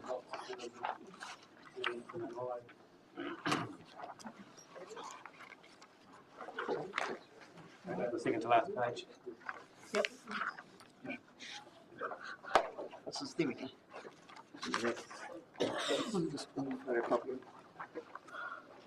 Thanks, Louise. I can hear everyone's having a look through it as we speak. Do we have any questions for Louise at this stage? Again, if anybody finds any spelling errors or grammatical errors, please email them to me. You can see me at lunchtime and I can get those fixed. It might be a nice opportunity at this stage to see if our auditor, Mike Hawken, wants to make any comments at all in regards to the consultation document. Thank you for sitting very patiently through that before, Mike. But yeah, you're welcome to feed in any thoughts you've got. Yeah, thanks for the opportunity and the opportunity to be here and share some thoughts with council. Look, I've been very encouraged by the quality of discussion that's taken place amongst the council up to this point. No doubt this is a very challenging consultation document for SDC, as it is for most councils. Look, I think it's important to acknowledge the work that Anne and the team have done on the long-term plan and draft, and obviously the consultation document. We're comfortable with what is being presented within the requirements of the legislation. Acknowledging that, there are certainly some challenges, but, we believe that those have been appropriately sort of articulated in the consultation document itself. And the consultation document serves a good communication to, the community to make informed choices about the things that the council is asking them to provide feedback on. I guess, Anne, do you want me to cover off the emphasis of matter items in the audit opinion at this point, or should we come back to that? If you want to cover over them, that's fine. Yeah, look, I think it may come as no surprise. We've got a clean audit opinion. It's probably the most important thing and relevant for councillors. So, we're comfortable that the council has met its obligations in relation to the consultation document, and there's a clean audit opinion in that regard. We have what we refer to as two emphasis of matters, and these are items where we think there are matters in the consultation document of such significance that it warrants us drawing attention to them in our report. And those two matters relate to what we call CapEx doability, and that's the ability of council to deliver the CapEx program that they have included in the plan. In terms of dollar terms, the level of capital expenditure over the course of the plan, and particularly looking at the first 3 years, is near or around double what has historically been spent in the last 3 years. A good portion of that is a consequence of cost increases, but there is also a significant increase in the level of activity that's being undertaken as well, particularly in relation to the water asset investments. And so we draw attention to the fact that, there are some dependencies in being able to deliver that increased capital program, not least of which is availability of resource and contractors, etc. So we make reference to that in our audit opinion, but there's also acknowledgement of that in the consultation document itself. The other area is one that has been touched on this morning already, is the reliance on central government funding, and in particular the Waka Kotahi funding contribution. So there is an increased roading requirement and capital plan for that. A key dependency on delivering that program is the contribution that Waka Kotahi make alongside council in that investment. That funding level hasn't been confirmed by Waka Kotahi, and I think for those councillors who were here 3 years ago in 2021, there were some late changes in the level of funding that was subsequently approved. So, that is something that we will need to be mindful of, I guess, between now and the finalisation of the LTP as well.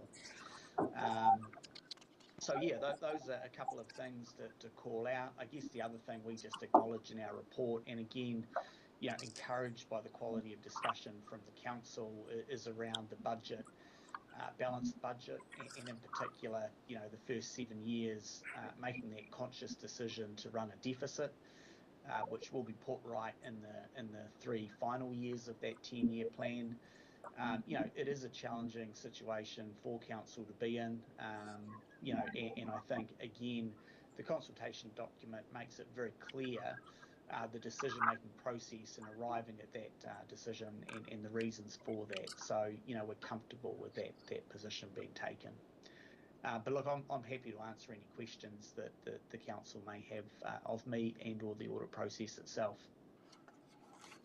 Thanks, Mike, and it's quite comforting to hear those kind of words from you, because I know you do this for a living and you work with a lot of councils, so what I'm taking out of what you're saying is that we're doing pretty well in terms of this process. Yeah, no, that's fair, Rob. Yeah, look, I think, given the challenges, it's not unique to Southland. You do have some unique challenges, but I think, the process that you've gone through, and I think the quality of the consultation document is very transparent around those challenges, and the community will be well informed as a consequence of the document. It's quite interesting just looking through the document now, and we've all gone through 1,000 pages of reading over the weekend, and the purpose of this document is to summarise 1,000 pages of this big, and I actually think it's done it really well. I'm quite impressed with it, so credit to the team. Do we have any questions from the floor for Mike? Not so much for Mike, but I'll get it. Just Brett just brought it up. Climate change. I mean, having the picture of Blue Cliffs Beach there, climate change is. Let's find a more appropriate picture. That was mismanagement. A lot of things you could have done that were left. This picture is a bit boring, very honestly, when I looked at it. Climate change. Are there any questions for Mike? I think you might get off the hook, Mike.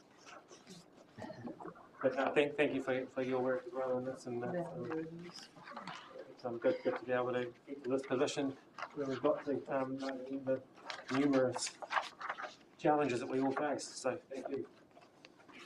Thank you. Are there any other questions? I'll answer Margie's question from earlier in terms of, so you're asking about the community board awareness of this. And so there's a board chairs meeting tomorrow night where I've got this on the agenda to go through board chairs to make sure they're fully aware of the key topics on this, and then we will communicate through to the community board as well.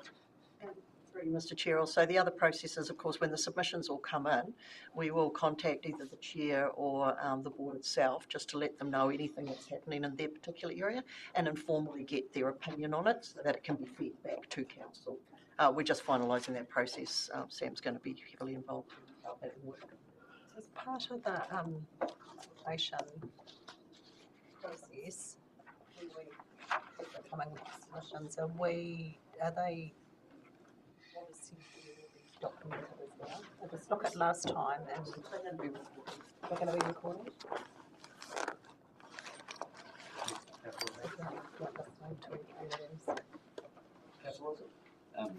Yeah, this document's a lot for me to understand from a simple mind. I just want to ask Louise on the what's happening in your area pages, just some of those projects that some of the information when it was copy and pasted. So there's a circulation upgrade, refurbishment for toilets, toilet renewal, strengthening and shed refurbishment. There was discussion last time around those projects having the other information added as far as where those projects are happening. So I know like the reticulation upgrade is the Lumsden reticulation upgrade, and it was just like where those toilet renewal preparations are actually for. 41. Sorry. I just remember it came up last time I looked at the draft, whether it was F&A or council, that there was an issue with the copy and paste of all that spreadsheet of projects that had missed a column of info. So I was hoping that would get. So that, through you, Your Worship, Yes, the column's been put back in and everything. I will check on those full ones because we have given most of the others the full explanation of where they are. I'm wondering with the toilets, Mark, if we haven't been specific yet about which toilet. In our 30-year plan, we have been specific about the toilets, but because they're a district-funded activity, what we're allowing for there is a number of toilets, and if we have a priority comes through, it allows us to change where we spend that money. So yes, we have that information in our 30-year spreadsheet, but what we're trying to do is have the ability to utilise that funding where it's best to be used.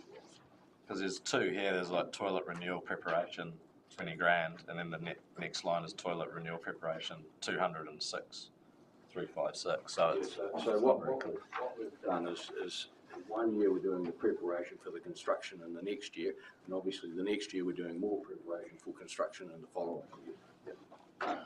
If you want those, the toilet, the township names, we can add them in. However, it may change when we come to deliver. I guess it's because of the page is called What's Happening in Your Area. It kind of is a snapshot of, oh, this is happening in my area if it's not clear.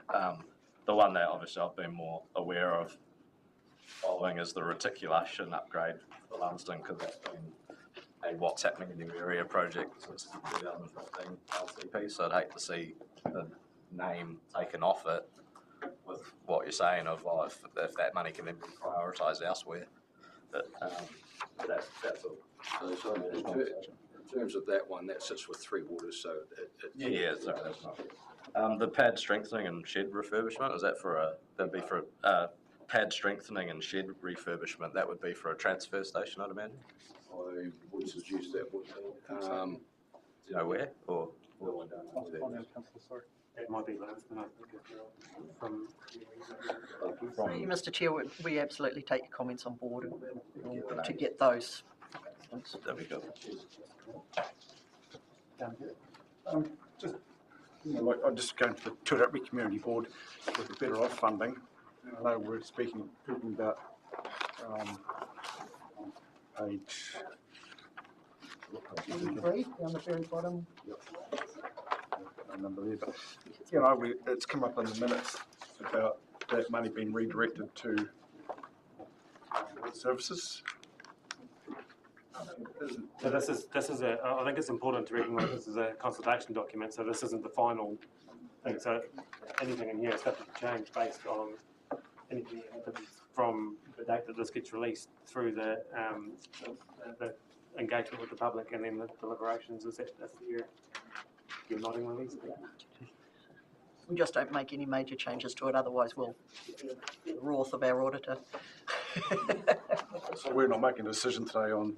We're making a decision on this going out for consultation. I know to see later on in our minutes, that it's come up in our minutes from the letter from the DRI, is it? DIA, about that money being redirected. So I'm just saying, this is what's happening in our community here. It's been... It's subject to something later on in the meeting here. So what do we do in terms of, we've got the audited document, do we just leave it as it is even if we make a different decision later on in the meeting? I would check with Mike, but my suggestion might be to actually just update the projects but leave the financial numbers the way they are. Because they're going to be minor amounts. I'll add that quickly on the end before he cross that bridge. Did you want to say something, Mike? No, I was just going to agree, and that I think that would be an appropriate approach. Oh, so there's no further questions, friends. We've got our recommendations here that we receive. Consultation document. We agree to adopt the consultation document for the long-term plan. Is there anything else behind my head? No? So we've got F on there already. Agree to release the consultation document for the long-term plan, the challenging times, Southland. Part of the consultation process from 9 AM on the 5th of June to 12 PM on the 5th of July. So we're saying that submissions close at 12 p.m. on the 5th of July.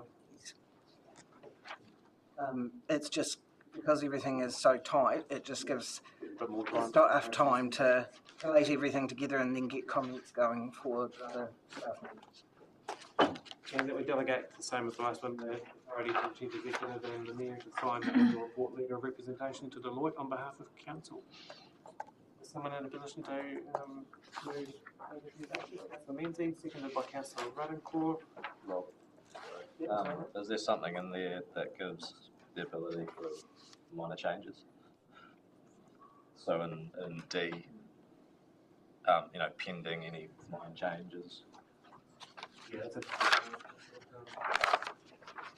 do we need to add a G in there like we did last time? I wonder if we Add a just G. add a G, the same as last time. Yeah, we'll just advise Mike of any changes that we make to make sure that it goes through, but he'll have no problems with little grammatical stuff, but it's just big contextual stuff we can't do. See, he's proud of me. Just copying and pasting. Yeah. So that was moved by Christine, seconded by Nagi. Both comfortable with that addition? Put the motion. All those in favour, please say aye. Aye. Anyone against? That is carried, and thank you. I know there's been a lot of work gone into that, and well done on compacting 1,000 pages into. It's still bigger than Louise would like. Okay, so we're up to now 7.4, which is the long-term plan 2034 management report and consultation document. This is the most important document, I think somebody would tell us. So, but at this stage, I would just like to take the opportunity to thank the auditors for all their assistance in this document. It's been, the consultation document in particular has been a combined effort of yourselves, us as staff and the auditors helping us through to get us through to an OAG review, which was a very good review. We only had like 3 points at the end of the day that they wanted us to just revisit and look at. And there was nothing hard in that, so I'm probably taking the thunder off Mike a little bit, but it is greatly appreciated, the work that they did help us with and put into this whole process. In terms of the management report itself, I'll let Michael just go through it, but there's nothing in there apart from those emphasis of matters. At the end of the day, there's no big other issues that needs to be talked about, but I'll leave with Mike now to say whatever he would like to. Yeah, look, thanks, Anne. I'll keep it pretty brief because I covered the items just a few minutes ago in terms of what we've included in our report. But look, I think it's a very good process that's been run by management in some pretty challenging circumstances, especially with some late changes around water reforms, etc. So where we've landed has been, I think, a good place. Clearly we'll have to reflect on the feedback from the consultation phase as it feeds into the finalisation of the long-term plan, but I think we're very well placed. There's nothing further I need to call out in terms of our report, but again, I'll give the opportunity to councillors if they had questions of me. Thanks, Mike. I'm going to make an assumption that there's no questions based on there being none before, but I'll still open up the questions. It looks like everyone's looking down. Thank you for that, Mike, and just echoing thank you very much. Right, so that takes us to a recommendation then that we receive the report titled Long-Term Plan 2034 Management Report from the consultation document from Deloitte, which I can move from the chair. Do I have a seconder? Councillor Keast.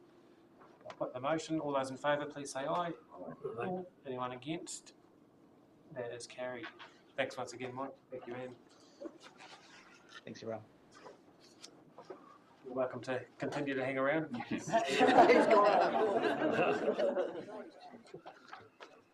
Okay. Are we all good to carry on? We'll have a break lunch at 12 if everyone's comfortable going for another half an hour. 40 minutes, so 7.5, the draft policy on development and financial contributions consultation. So this is on page 103 of your agenda, and I believe that Chris and Nicole come out to present this report.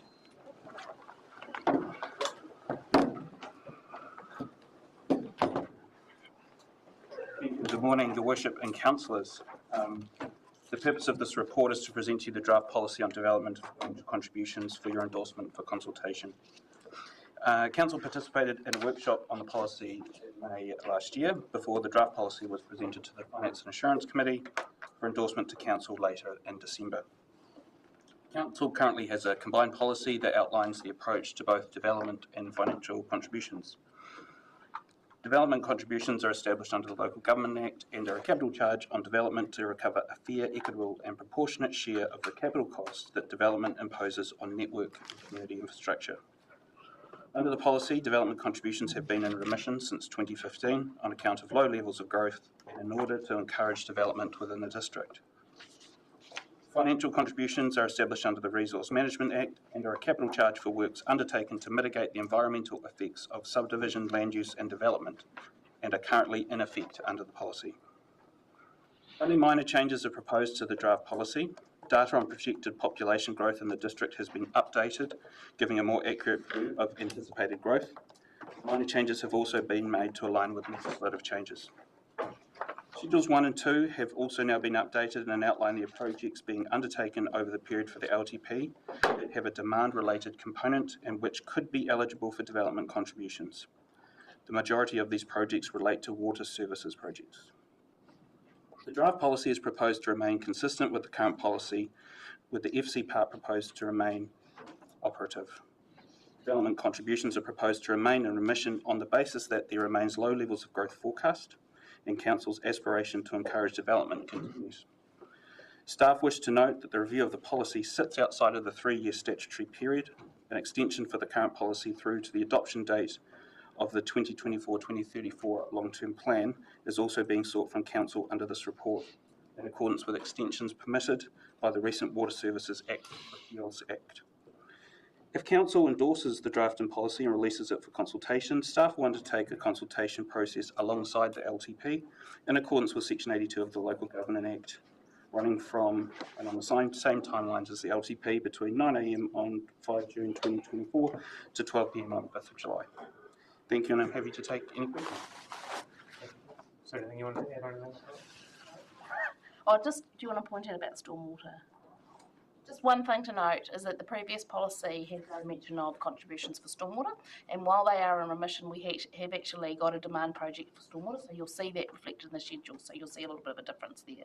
And this is also the first time that when we've calculated it, we've had a past surplus capacity project that we've included, and that relates to the Te Anau wastewater upgrade that was done. So that's the first time we've had a past project, but it's all a bit of a moot point because they're in remission as well. But the schedules have been updated to show what they would be if they were not in remission.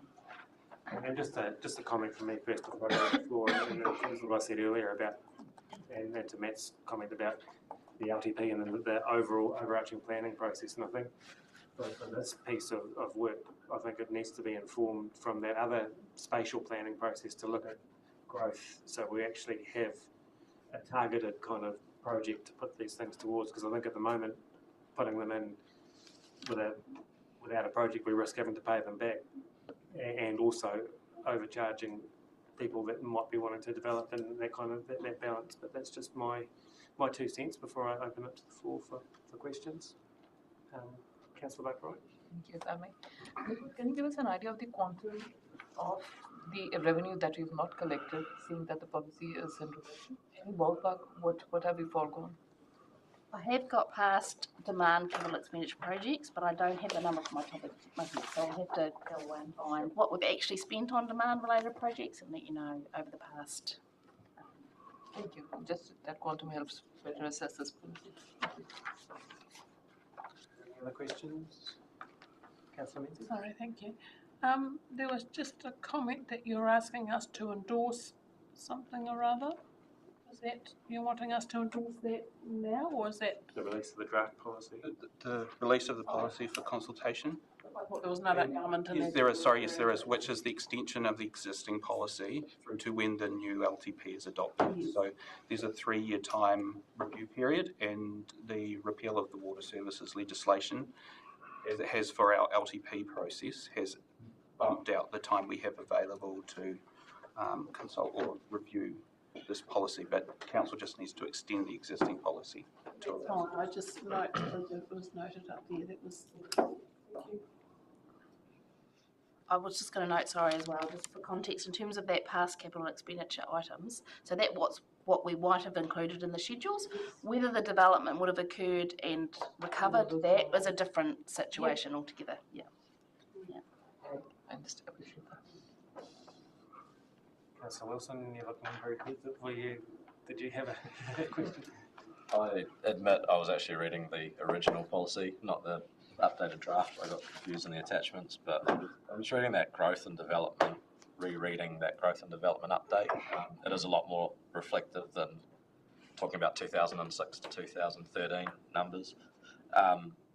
It's the only area that stands out to me as not having a narrative around it is that kind of Garston, Athol to Lumsden area, knowing the level of kind of subdivision scoping and work going on. And it's just, slightly concerning if it's, Te Anau and Riverton are named, and then smaller towns expecting other small growth. But I guess I'm just observationally wondering whether there's an area in the northern, I don't know, Tom, if you've got any comments on it, but I mean, we're seeing neighbouring areas like Kingston just approve 750 new house lots to go in. There seems to be a shift up north, and because of the slow rollout of how this policy is re-looked at, I'm just wondering if more consideration needs to be put into the narrative to that northern area. I don't know if you've got any comments. Well, I guess looking at it from a council perspective and from a staff perspective, you're looking at this purely based on the figures and the numbers and a level of service rather than a level of revenue. Would that be fair? This is primarily about. I'm always an over talker. I'm working on it. It's not working very well. Legislatively, you have to have capital expenditure that you're doing to provide additional capacity to charge a development contribution. At the moment, none of our long-term plans have identified any capital expenditure in Athol and Garston that we're doing because of additional growth. That's the issue. So the spatial planning process that we're talking about is where we do that, thinking about the whole district, thinking about the whole region. We think about where we want to grow. We think about, well, are we going to need a water supply or a sewage scheme in Athol and Garston? And if we are, when do we think that might be? And rolling back from that, how would we fund that? And is it appropriate that maybe we collect development contributions to fund that? So we start accumulating some money. The issue with development contributions is you have to spend it within 10 years of getting it. So, it has to be quite realistic in that time frame, or else you have to refund it. There is also, if we have developments occurring in Athol and Garston and they have reserves or parks or playgrounds that they want to develop, that's already collectible as a financial contribution under the district plan as well. So it's not like you're not collecting anything for that stuff.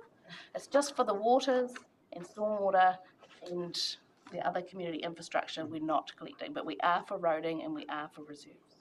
So as an example, there's a 21 lot subdivision in Athol at the moment. The design or the way that subdivision has been developed wouldn't really contribute to developer contributions with regards to the council because of the way in which they discharge it. There's no actual services associated with it. It's the water that they use, the household has to be collected individually, as an example. But as Matt said, 700 houses being, the resource consent has gone through for Kingston, just up the road.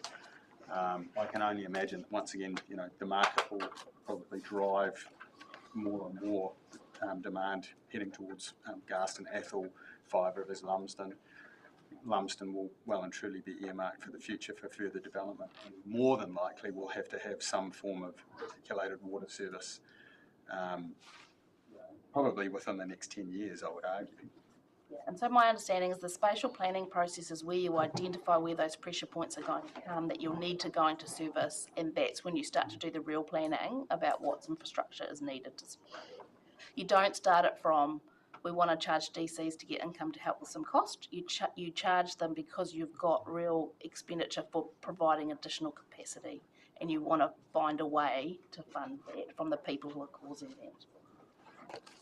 which is important to Matt's earlier point, that the planning versus the budgeting. Like at the moment, this is the budget that's not incorporating that sort of bigger picture to inform. I'm just weighing up with what the chair of the Aparima Community Board addressed council with, as far as I guess like the chicken egg process of Riverton's experienced the growth in a time that there wasn't contributions. So now the growth project is realised. I know one of them's expanding the cemetery for future growth was one of those growth projects, but you know, he addressed council with concern of we've seen the growth and now we need the infrastructure. The infrastructure planned retrospectively that we can collect the development contributions. So I guess every community is going to have its own kind of nuance with it. I don't know. I encourage us to go out for consultation, but also really think that the community needs to really understand what it means for each individual community, and would hope that the community boards kind of get the opportunity to really understand what this in its current form or a changed form could mean, knowing that the boards are going to go into this kind of spatial planning discussion. Some communities may want to actually look at the opportunity to go, well, let's collect now, and then if we have to give it back in 10 years to developers, we can, but it's better to have it and then plan, do we need the growth? So that, yeah, and so the only, I guess my comments are in relation to, I think this policy needs a good look at, because as soon as you start to charge it, you will potentially be in the court about the basis on which you have developed and are assigning these costs. And so we need a lot of robustness about that. So staff, whilst we've updated it based on the current methodology, I think Chris and I have discussed it, there's a need to actually go back and is this robust, and are there actually better ways of doing this now? Have people learnt things, have other councils learnt things that we can benefit from? So I think our informal thoughts was we wouldn't recommend that this policy in its current form be the shape in which you charge DCs. We would go out and look at what's more relevant. So isn't that ultimately a question for a developer?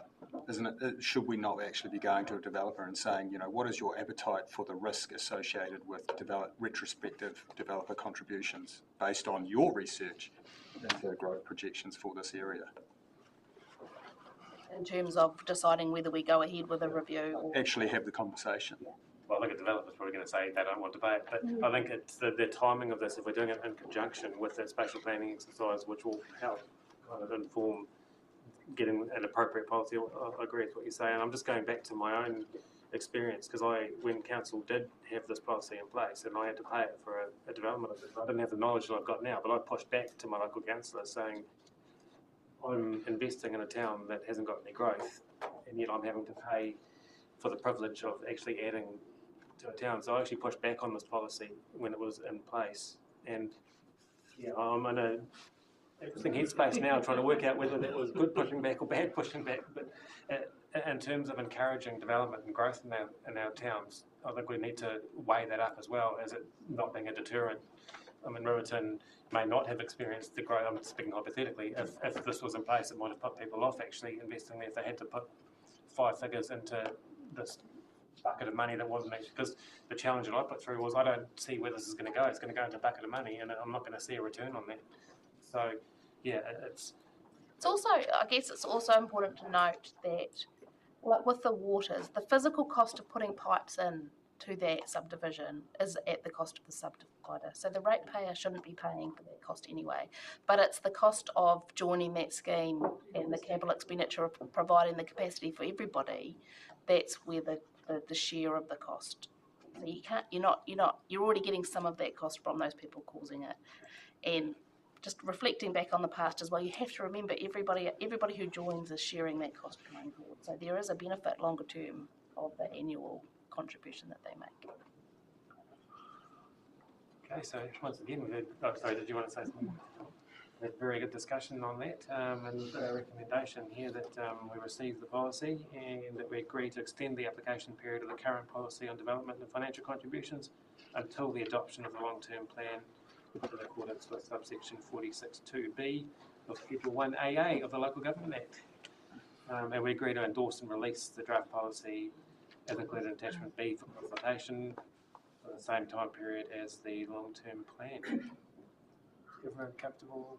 Are you happy to move that, Margie? Get your hand up, or do we have a second that? Councillor Keith. All those in favour, please say aye.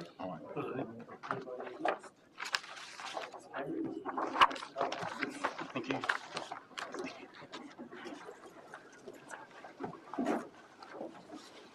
I'm not going to jinx this, but we're actually making relatively good progress on a big agenda. So we're up to 7.6 now. Dog registration fees. Julie? Good afternoon. I actually thought I was going to get to say good morning at one point.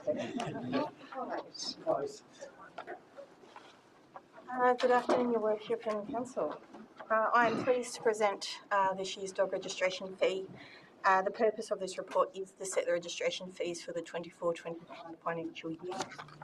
And per legislation, we're required to advertise those fees publicly at least once in the month leading up to those fees commencing. That's the reason that this report traditionally is separate to the rest of Council's fees, which you will see, I'm sure. The good news of this report is that we are applying all of the things that you are asking for. The team have worked really hard this year on implementing a one tag for life. That kicks off this new financial year. And that has been a really positive step for our community in saving us from having to increase fees. There are a lot of cost savings down the track that we're really excited to pass on to our community. So the highlights of this report, which I will take as read as you are all very diligent, are that the base fees primarily are not increasing. They're remaining as is, as they will cover the cost of business.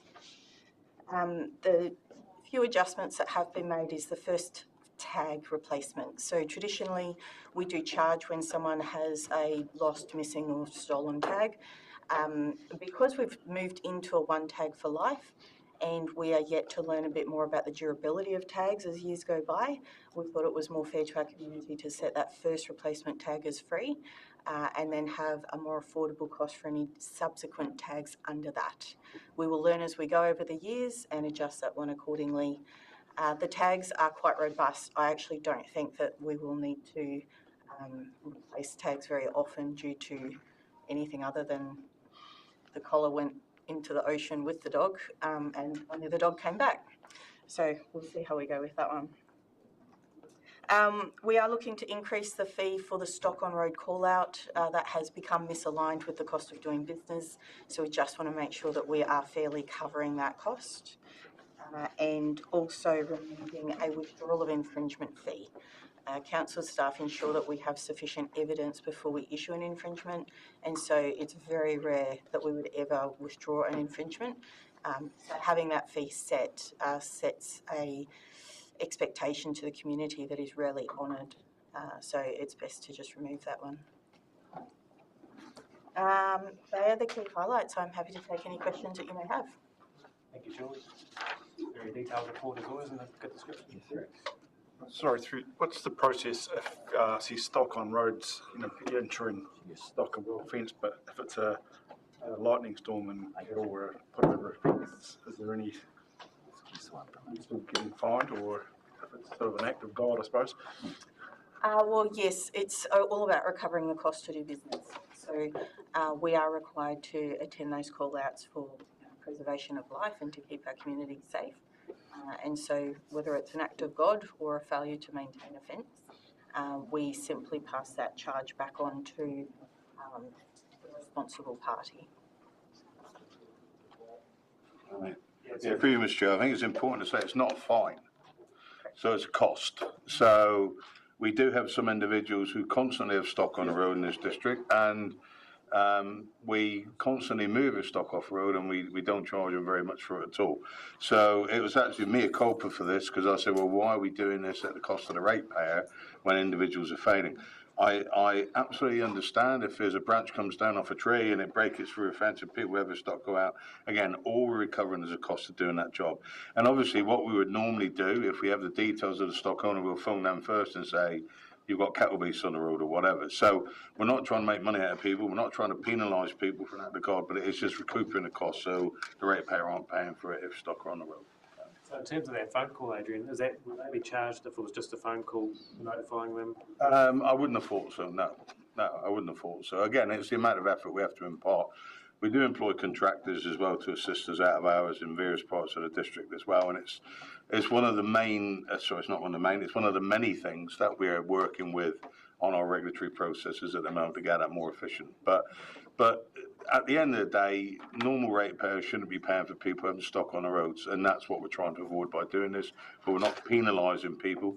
There are mechanisms where we can penalise people if they're constant offenders, although they've not been used in Southland from what I can find. But that's about education and moving stuff on. So in terms of not increasing the fees to keep are you comfortable with that and sort of as running a balanced budget, to use an expression from the new year? Is it in a good position sort of going forward with these sorts of fees? Absolutely, yes.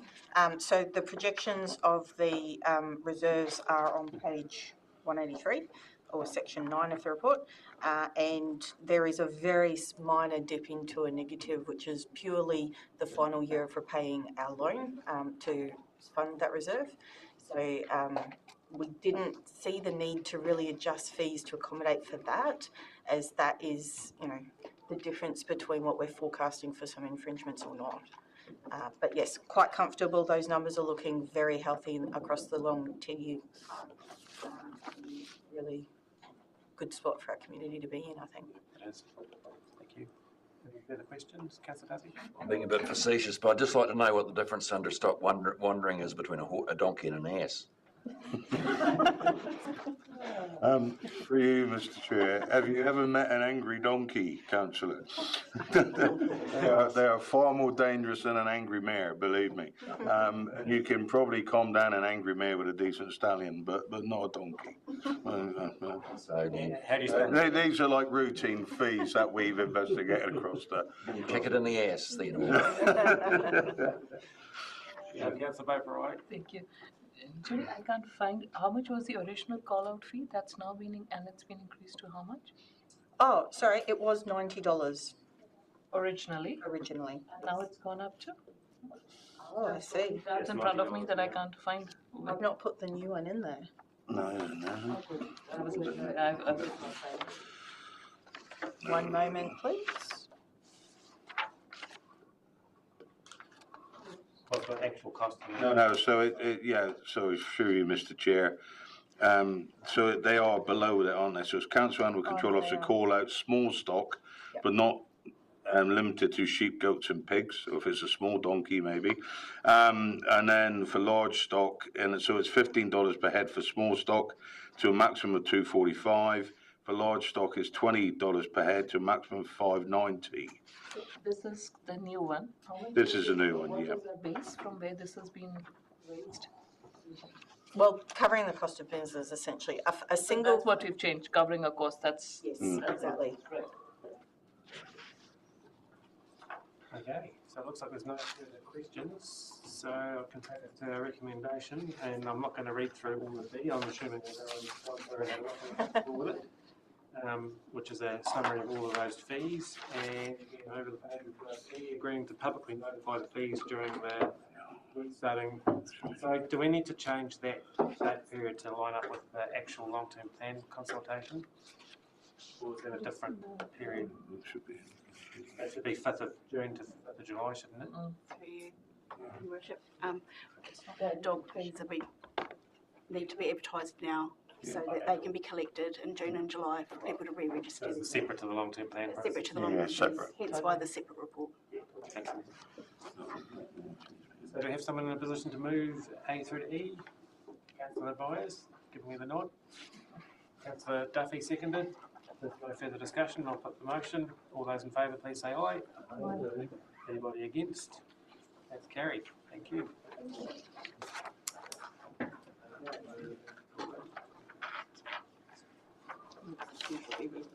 Yeah, I'll take us to, when I can find my base, I think we're at 7.7 now, which is the unbudgeted expenditure for the Manapuri signage project on page 105. Stella and coming up with this one.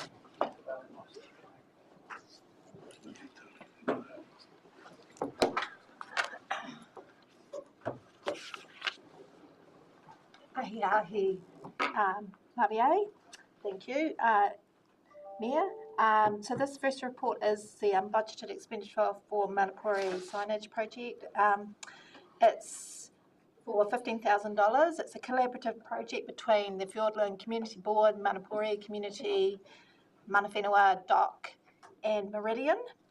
And it's a sign that's at Fraser's Beach where the turbine is. And they would like to upgrade the aged signs, 3 signs, and condense them into one. The community board doesn't have delegation to approve the unbudgeted expenditure, but they would like council to approve this. It's a council asset, signs are council assets. And we have a contribution from Meridian of $5,000 towards the project as well. Any questions? Yeah, I've got one, which is more of a process question in terms of the quantum of this, and it's gone through the community board. Yeah. They don't have the delegations to actually do this. Is it a big task to give them the delegation to be able to do things of this nature from a process point of view to save it having to go through that extra step? Not necessarily. If the council wanted to review its delegation in this particular area to the community boards, I don't believe that would be a major exercise, but it would be through a report back to council to consider and make that change. So is it the fact that it's a sign? Because the board's currently, oh sorry, Anne's jumped up. Yeah, through you, Mr Chair, just if it is a capital expenditure, it'll have to come back to council.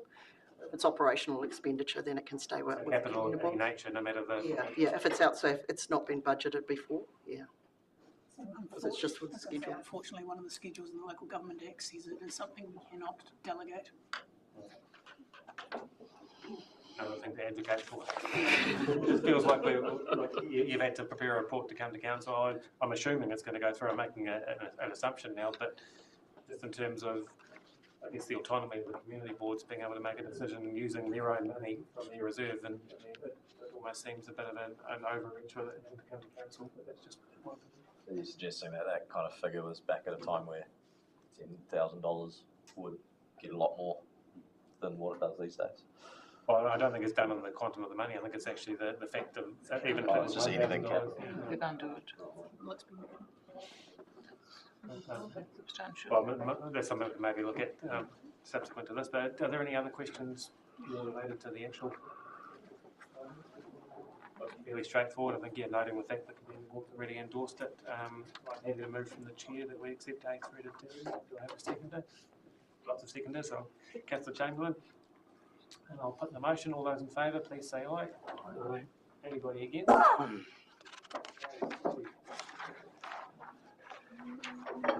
Taking us on to item 7.8, which is the approval to locate Riverton's giant power shower to Koi Park in Riverton. So page 205 of your agenda, and same people presenting this one. Thank you. So the purpose of this report is, as you've mentioned, Rob, to locate Riverton's newly refurbished giant power shower to Koi Park, which is endowment land. The community board has previously purchased the power shower, so to have that remain in the community. And at the time, they decided to go back to the community to ask them about a suitable location. And there were 431 votes, and 203 were for the location. So just about half. The endowment land means that we have to come to council for approval for a structure on endowment land. So both the Harbour Subcommittee and the Community Board have supported and recommend that council approve the location. We're still working on the final installation design and costs, and the shower is being refurbished and is safely in storage at the moment. It has been indicated to me that for the installation, we probably didn't budget enough initially. They didn't consider that for current regulation, it has to be a structurally engineered foundation for the height and weight of the shower. and for the wind load as well, but they've assured me that this location doesn't incur any extra installation costs. Any questions with this one? This is an interesting one. I don't know if anyone saw it on breakfast, but it's made national national coverage. Slow news day, that one. Yeah. Do we have any questions from the floor? Similar to the last one, I think the board and the harbour board and everyone's already kind of put it through, so it almost feels like for once council's rubber stamping a community board decision rather than the other way around. Did you want to say something?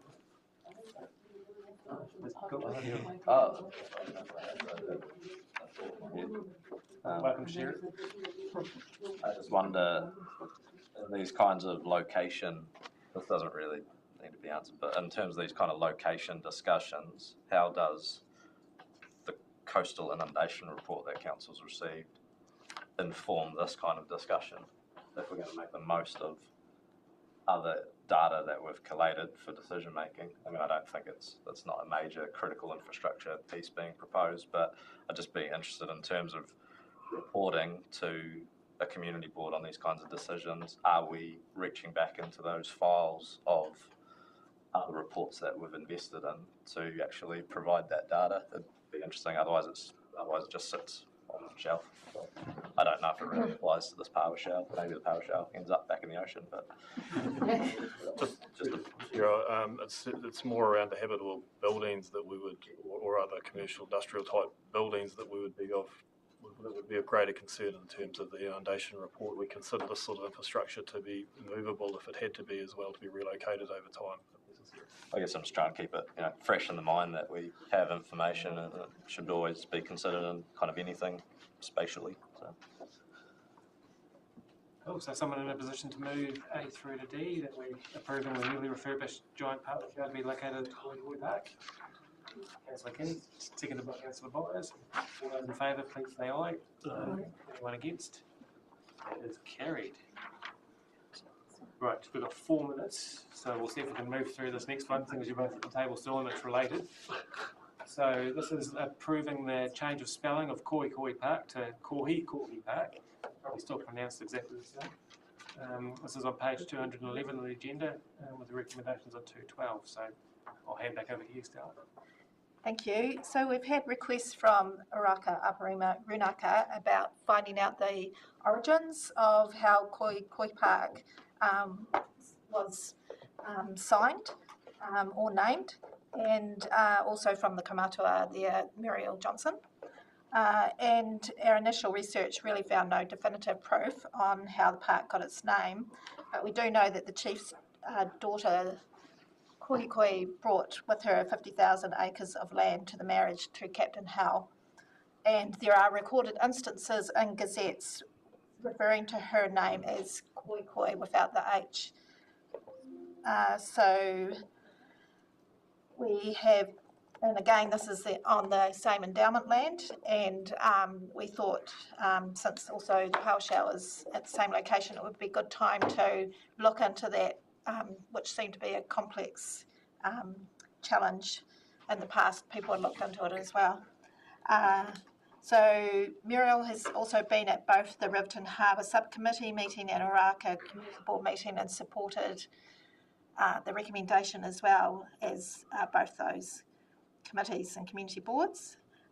So the delegation comes back to council to approve it. Is there any questions with this one? Well, it's pretty straightforward. Again, it's been endorsed by the local community. Someone in a position to move A through to D, noting that we're approving the change of spelling of the park, name known as Koi Park to Kohi Park in Riverton. Councillor O'Brien, seconded by Councillor Duffy. I'll put the motion. All those in favour, please say aye. Anyone against? That's carried. Be a very good time now to adjourn the meeting and have some lunch. So we'll come back at 1 o'clock.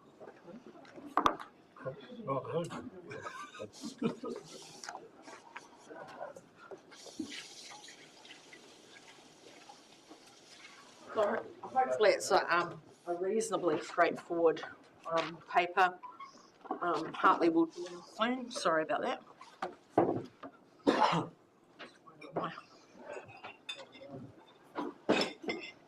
Hartley's just going to join us. I see Hartley.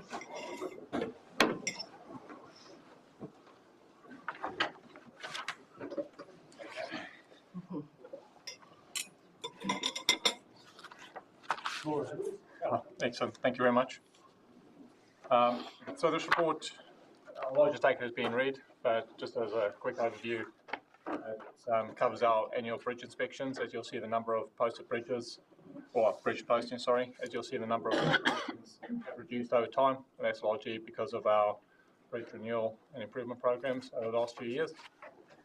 The main reason for the posting, I suppose, is just as bridges either designed or reaching the end of life are no longer suitable for carrying full Class 1 vehicles, and so providing new vehicles in particular the notification that they cannot use those bridges at full loading, and therefore have to either reduce their loadings or within the routes.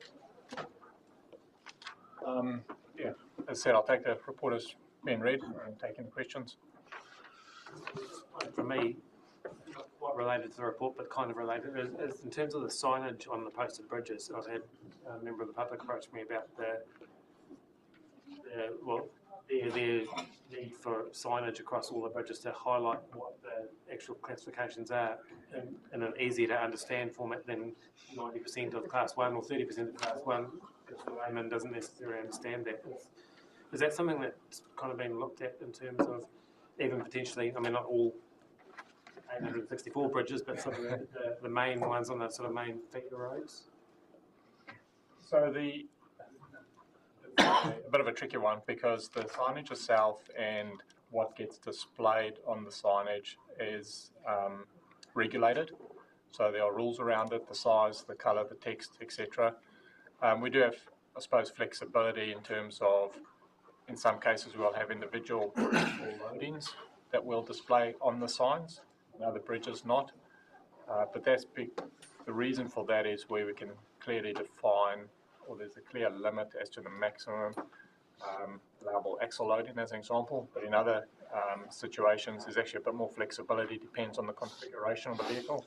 If you appreciate, you have anything from a single axle unit all the way up to a 3-axle unit, and the length and the span of the bridge, they're all factors. So to communicate that in a single sign is almost near impossible. So hence why the percentage works quite well. And is often used, unless there is, I suppose, Wainoa Bridge is a really good example. Light vehicles, maximum axle unit, doesn't matter what the makeup of it is, that's the maximum that can go over there. Have you noticed, I know in the past we've had knowledge of people putting heavier vehicles on and going faster than, which has been putting a bigger deterioration of the bridges. Have we noticed any increase or decrease, or is it still kind of the same in terms of excessive wear and tear on the bridges? There's nothing new or different, to be fair, since the last report, or even over the last 2 years. It's the most recent one was probably around this time last year with the likes of Channel Road, as an example, where we had the compliance issue with the gantries that we tried.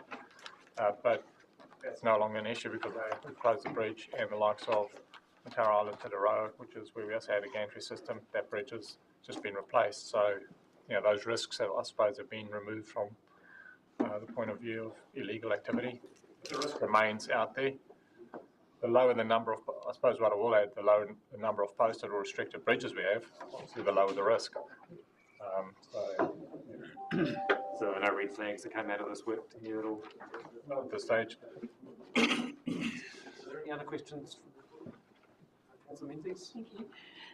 Just in relation to 20, it talks about several bridges on the posting list, and they're still being reviewed. And these bridges are not part of the council's maintained network. Do the people that are using the bridge, they maintain it themselves, or is it not maintained at all? So those bridges are generally not maintained at all. We're aware of them, we're monitored, but they are what we term off network, off the main roads, and so they generally tend to be historic bridges that, for whatever reason, council has maintained, or they may be on legal road, but they are in essence potentially in the farm, so they're called and used by the farmer. Does that pose a risk to us at all? It does pose a risk to us, and we are trying to get or divest some of those bridges, but it is quite a lengthy process of trying to work through that. In some cases, we may look at bringing that bridge up to a reasonable standard, handing that bridge over, but it's not just handing the bridge over, it's actually potentially looking at divesting that section of road as well, and then working through that. Because one of the proposed bridges actually goes across the stream onto farmers' land. Yes. So that's the kind of thing you're talking about. Yeah, those types of scenarios. Doesn't make a lot of sense to remember that. Thank you. I'm sorry, I may just add, they do tend to take a lot of work and time to work through those types of scenarios. Yes. You don't know the number? No, I've got a rough idea, but That's okay. It's good to see the number coming down. We're making some progress. I'm just wondering about the notifying the locals basically, and how we can get that message out to this is ageing infrastructure and you need to make sure you're almost policing it to make sure that we get longevity out of it till we get a replacement program going. I'm just wondering what thoughts you've had around that, because I'm not sure that what we've got there is going to do it. Maybe a mail drop or a postcard from. So one of the things that we have developed and keep up to base is quite an extensive, I suppose, interest of stakeholder email list that we've built up over time. And we readily use that even during, as an example, flooding events, because there's quite a lot of operators. And the other aspect that we find is sometimes I'll pick on the likes of St. John's or those we may notify the formal process to head office. It doesn't necessarily always filter down to each of the individual locations. So we've managed to build up a bit of a history of that, and we'll send that information out that way to try and get as best coverage as we can. The challenge is definitely you have, say, your operators, they may service that farm, and it might be driver A, but next time around it's still that same company, but it's a different driver again. So yeah, it is a bit of a challenge. In terms of this process, Hartley, does it identify any gravel threats to the bridge that gravel's built up, or is that separate to this kind of work? So this process, while the bridges are inspected, the actual calculation is more around the actual asset condition, not necessarily the build-up of things like gravel. Because, and you might be able to speak to this a bit more, but the actual inspection is relating to the integrity of the structure. But we have had some discussion about, well, if there's significant change that's occurred from one year to the next, that may be picked up. But it's not a particular focus as such. So I'll just, yeah. For Ian's Apologies, everybody. Yeah, Ian, so Ian's with WSP and effectively signs off on the bridge postings as a requirement. Sorry, Ian, I don't think you've got any comment, but we're just around the inspection aspect and whether looking at gravel buildup. So we concentrate on the structure itself and then the approaches. We do comment on aggradation or degradation, can happen both ways, the building or reducing. Usually the reduction on the bed is more concern to us than the aggradation, because what will happen with most of our bridges is they end up with the overflow going around the approaches to the bridges, and so there's less likely damage to a bridge with a flood event for less room under the bridge than there is for flow. The bridges are designed for lateral loading from flood loads onto the piers, but not so much on the deck. That is a potentially an issue, is the greater load on the bridge deck. I'm not sure what else you want. I guess actually my question was around looking at a potential threat to a bridge rather than just looking at the actual structure of the bridge as it stands right now. But are there any threats that could affect the integrity of the bridge? Debris would be the biggest concern. So if you get a large debris raft building up against a bridge and it's up at deck level, not so much just down at the pier, that's certainly of concern. Yeah. So through you, Your Worship. So I've just got Derek first and then I'll sorry, Derek. Sorry, so just, I know I've asked this question before, but I mean, all the trucks now have got GPSs, so is that information readily available to all transport companies that these bridges are got weight restrictions on them? Because you're talking about different drivers, same company, but if that information's on the GPS and the trucks, then... Okay. It's a yes and no answer because we can supply that information, we do get requested, but whether the systems those individual trucking organisation use are data to reflect that, I can't answer that. But the information is there, and we have been, even in the past, been asked to supply GPS coordinates, etc. I'm going to speak for the likes of Fonterra because of our historic.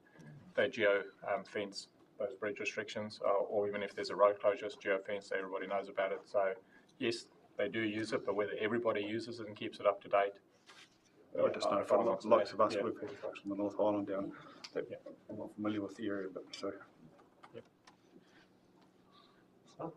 Through you, Your Worship. I'm just sort of talking about what you were saying with concerns around debris build-up on the physical structure of the bridges. Do we have any concerns around some historical forestry plantings within our district and the intention of where that forest will go, whether it be if it's carbon sequestration versus harvesting or logging in the future, bearing in mind that the majority of those plantations will be grown on steep, unproductive land, and a lot of that is adjacent to a lot of our rivers and watercourses. Do we have any sort of information around some of the potential risks of that sort of stuff maybe in the next 20 or 30 years? Not that I'm aware of. The only discussions I know is probably through our own forestry that the likes of Stu has been working on and looking at those aspects through our own forestry portfolio and those risks. My understanding, deputy correct on this, but it's that we've actually to date has been a reasonably low risk in comparison to what we've seen up in the North Island. Sure. But that has been, just with the forestry portfolio that council has, there's been a topic of discussion on how managing that debris. Thank you. Your Worship, as Councillor Case has mentioned, it's excellent to see those bridge numbers for replacements coming down, going in the right direction. And it's good to see that Kirkbridge Street bridge is contracted out for replacement as well. So just in terms of support from Alliance to get that completed, so Alliance is on board with us now to complete that in the near future, or they've got a concern that we need to be about. I haven't personally had any, I don't know if Ian's got any update on that, but one of the issues we have is just the timing of the works and the risk to their infrastructure, and that's been probably the biggest holdup to date that we're trying to get resolved. Yeah, there's been concern about the construction going on right adjacent to their main water supply and the condition of that water supply. So Alliance are looking into that as we understand it, but potentially some further discussions to have to keep that moving. Yeah, so there's the water pipe across there, so looking for a way to work through that which will allow us to get onto the next bridge or shift it to another bridge. Yeah. Thank you. Thank you for that. I'll take us to our recommendation there on page 218. So agreeing to confirm that in accordance with the Transport Act, heavy motor vehicle regulations, the maximum weight and speed limits for heavy motor vehicle bridges as listed on the attached schedule. I won't go through. Imposed. Continue to rely on the central on-bridge restriction to limit posting restrictions and continues to mitigate this risk through ongoing promotion and posting compliance.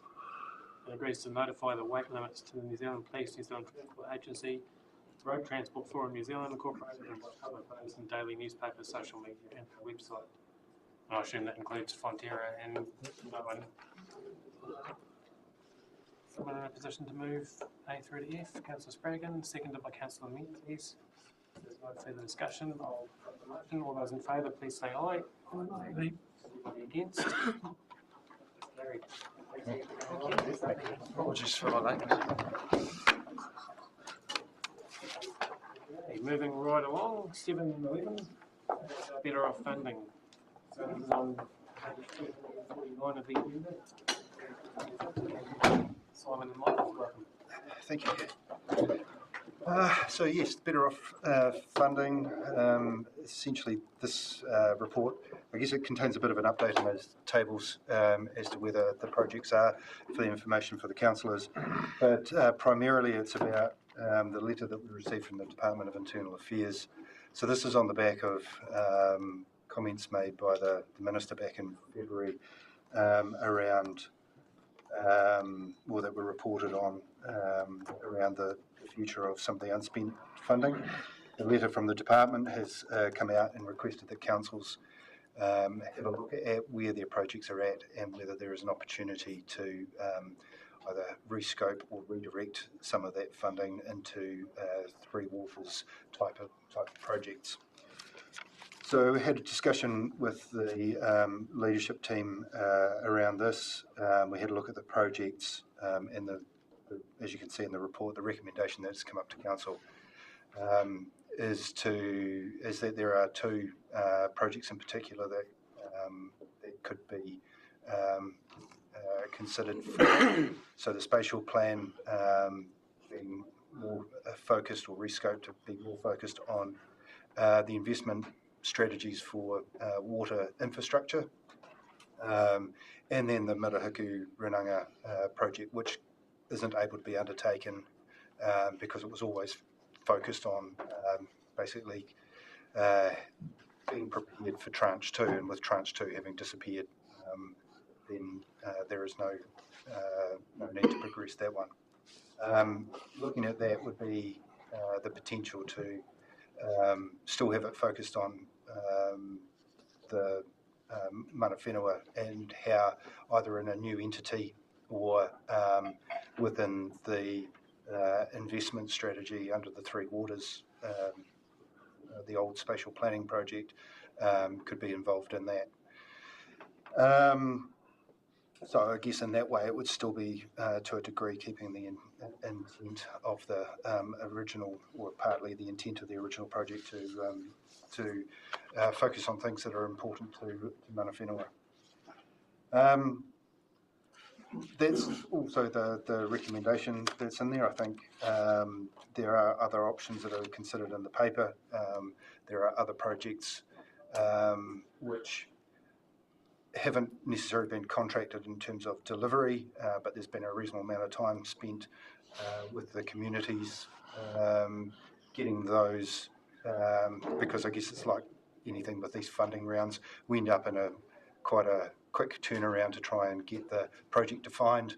That's not always necessarily consistent with the wider community's view on what the project should look like. So a number of those have had a fair bit of time spent on them with the community boards or the communities to shape them up, and they're either pretty close to starting, or it wouldn't be much further before we're underway. There are a number of community projects that have been completed, which is excellent, and it kind of leaves us in that little bit of a tricky situation with this one, which is that the community projects that haven't been started, we've got a bunch who were able to move early, that have been able to get their stuff done, and those who have taken a wee bit more time to get themselves prepared are now in this situation where those projects are potentially there for consideration of redirecting some of that funding. I'll take the rest of the report as read, but if you have any questions, happy to answer. I think in terms of this process, I think it's important to reflect on the history of this fund as well, and the initial purpose of it when it came to us out of the blue. But it was, the point of it was not for Three Waters infrastructure, because that was leaving us. So it was basically government saying, set yourselves up for the future council without waters. So I think that messaging, especially to people that have come along at this part of the process, it makes it look like we've allocated the money to a whole lot of different projects that should have been in Three Waters, well, actually couldn't be in Three Waters at the start because that was getting removed. So there's a little bit of irony in the whole thing here. Not to say that that doesn't mean we don't change it now, but I think that historic context is quite important in terms of where we're at and why we're here. Councillor Chamber? Yeah, sorry. I mean, Jasper and I had an email from a Tūrapuri resident regarding this. Obviously, he read the notes before I did, but and he was suggesting that it be redirected to perhaps doing something like shifting the Tūrapuri pump shed. But I mean, this hasn't even come to the community board yet, so I mean, I guess it's got to go through the community board and get community views on.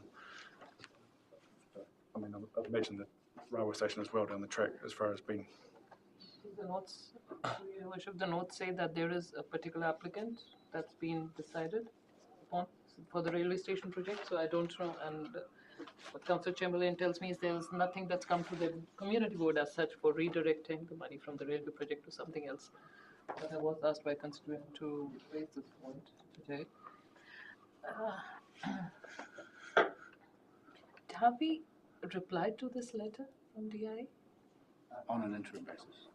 Are you able to speak to Yes, so it has kind of been recognised, the money was granted to council for anything other than Three Waters, and now the direction of if you're not going to spend it on, if you haven't basically spent it or committed it on the projects in which you undertook to spend it on, can we have it back, or can you demonstrate that you're going to use it for making sure that water's infrastructure? I actually think it's worth probably introducing this slight concept change here, that it's probably two waters that they're really talking about. Because I think you'll find that councils are going to be left fully with stormwater no matter what happens. But so what we've indicated is actually, thank you very much, DIA. We don't intend to give you any money back because we have a large district with a lot of infrastructure, water infrastructure needs.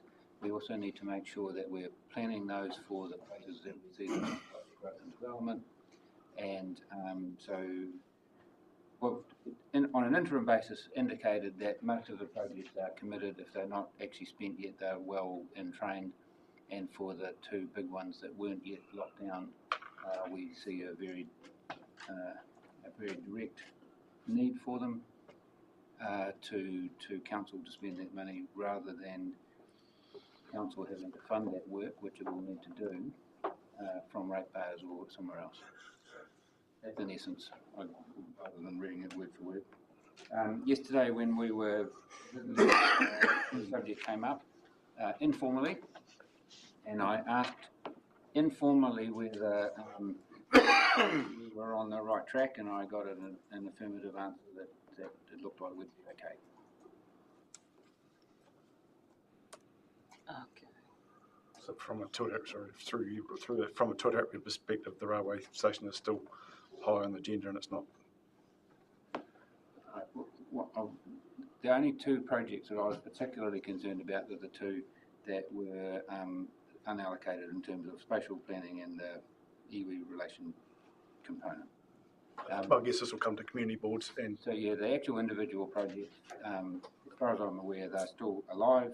All the rest of the projects, which are non-Three Waters related, are still alive. But it could change. Our response so far has been a very high-level response to say thank you for the money that you gave us. We're still going to use it.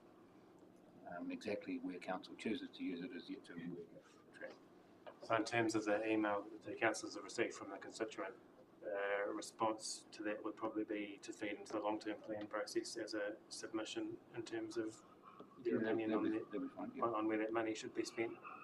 I think that's probably, unless staff have a different opinion, but I'm saying nodding that that's probably an appropriate direction to send that constituent to pass that. Does that cover what you're... Yeah, I'd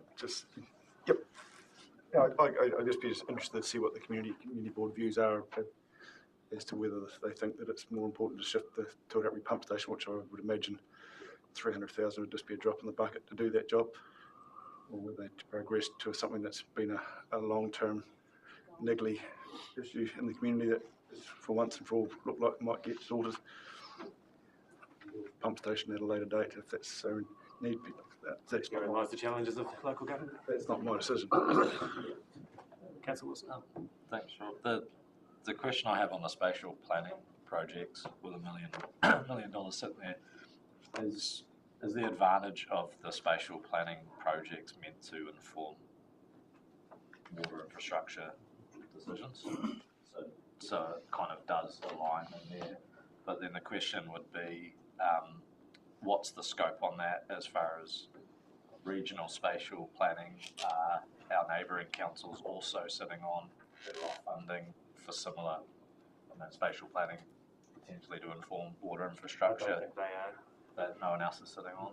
So if we were to put money into what was suggested by DIA on the water infrastructure or the forming of a type of shared entity, a new water service delivery organisation, would that option be only worth exploring if there were other entities considering shifting their better off surplus funding into a new water service delivery organisation? And is that worth checking first? We asked for money for spatial planning, which was in effect the carryover project. I mean, Southland's been crying out for it for ages, like years and years. We initially started the conversation around spatial planning, and we started it with the neighbours as well, because we were worried that the entity which took the water's assets would not know where the demand for Southland would be, and that we would get forgotten. So that project actually came out of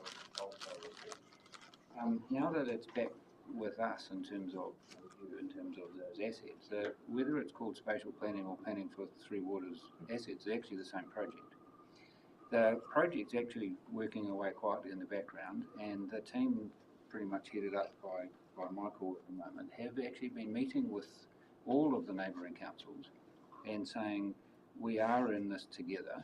Now, irrespective of where the funding comes from, the actual requirement, and it's a subject that I dear to your heart, is the same one. It's underway now. So we are looking across the borders, not to see what money they've got left unspent, but to see who's got what information and where there's going to be some sort of ability to cooperate or ability to make a start, or I don't know how it's going to play out. But it's the most, seriously, is the most important thing that we do in the next few years. Now that the choices are back with council, about what the future actually looks like. So really that spatial plan, leaving it as the way to spend that $1 million is the way, but ensuring that it's with the scope of, I guess, water infrastructure being the real thing that it's meant to inform, not just spatial planning on. Well, it comes back to what you were talking about earlier in terms of like that North and Southland conversation where you're looking at the growth and the growth opportunities, and even the Riverton one as well. And you've got this growth, so what do you need for your infrastructure to meet this growth demand? Where's it going to go? How's it going to go? So it's not just going to cover the waters, but it's going to, I mean, that's a huge part of the infrastructure of how we move Southland forward. So it can't not be a part of it. All the other aspects that come into the Councillor Menzies. Thank you, Worship. These projects are supposedly to be finished in 2027. Is that an extension? I thought I had in my head it was 2025 at one stage when it first came in. It was a 5-year program, so it was always June 2027. Right. Okay. Just in relation to there was funding in there for the appointment of additional project managers. Are they in place? One is in place and one is about to start. So they're in a position to assist with moving some of these things along, given the community concern that's out there. You want to speak to that, Fran? Yes, they are. Ronnie arrives the end of June. So they're recent appointments? Yes. And yep. Okay. Because in here it talks about other projects are yet to start, but we don't necessarily, Southland's public toilet, but we don't know, for example, where they are. So it would be helpful to have some of that detail. And my other comment would be around just the spatial planning. I guess my view is, given the emphasis we have on that as a district now, and certainly been talked about with the community board chairs and received a favourable response. I wouldn't like to see that restricted in any way through our discussion now, but it would be helpful, I think, to see where we've got to in terms of that program now, if we could have that information back, given we're just, not much forward. The council's getting a full report on spatial planning on the 19th of June. Carolyn Ingalls is coming to that. She's also addressing the community board chairs at their meeting briefly tomorrow night, just to give them a little bit of an update as well. So the full report will be coming to you, which will outline.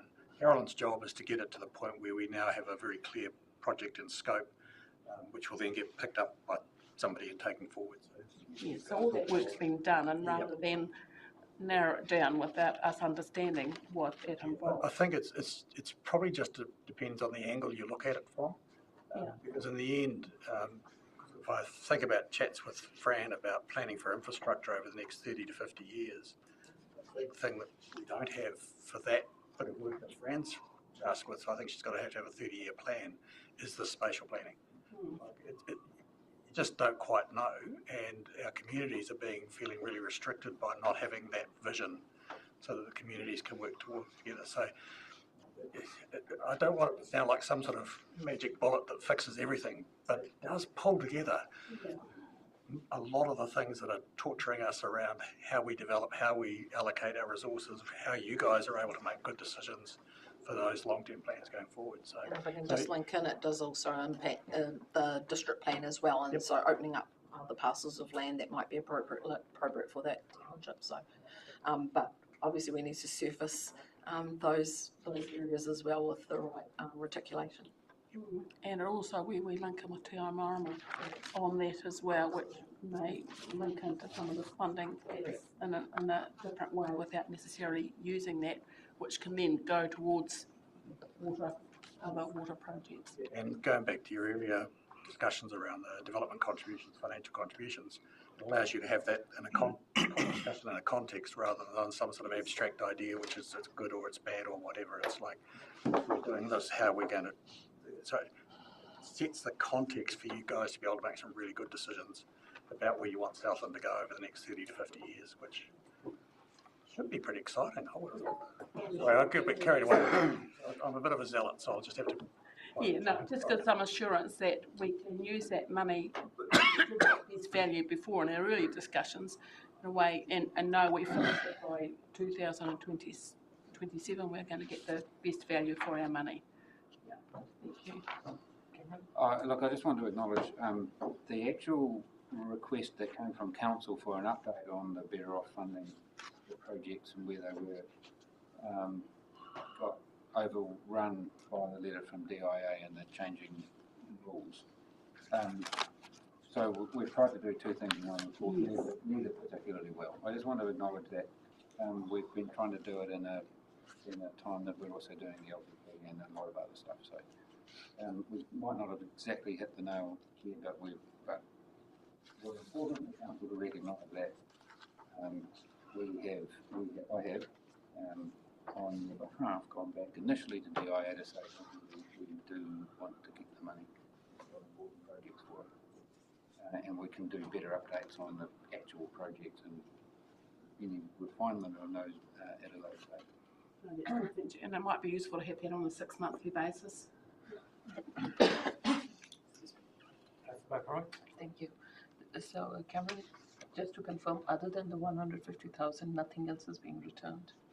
That was for the Rununga to prepare, I think, their application for the next round.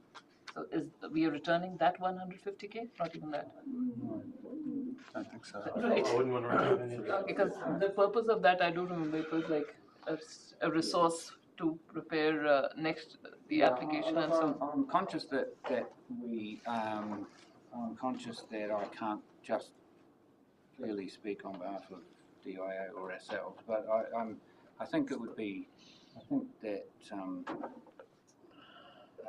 I don't imagine that we'll have any change. So the letter has just been generic. You haven't gone into the specifics. You've just generally said we are not. Talk generally about the number of projects that are completed, the number that are 95% done, even if they haven't been invoiced yet, and that. And if I could ask about the two projects, because I see four which have, not yet contracted for delivery, paragraph 17. The Gwen Baker Reserve, both of them are for already. This one, just shy of $250,000 for the community halls. It says discussions with the community board are continuing, but then it says Rylbush and Dipton re-roofs are programmed, Winton. So has the community board made a decision there? Because it seems to suggest the language that discussions are continuing, but it has been programmed. Max, Thank you. grab the hot seat. The other is. So just to be clear, we're talking about Gwen Baker Park? No. No? The one under it. Regional community. And, you can speak about the Gwen Baker one as well, because there are four there that are not yet contracted. So Gwen Baker Park, we've gone out and done community engagement. So we're summarising that information. That'll go back to the community board as a report, and they will make a decision on what they want to do in terms of that particular project. That was always the intention. So where we have projects like that, we go out and do the community engagement, come back, present the results to the community board, at which point in time they can make a decision on what they want to do moving into the future. Sure.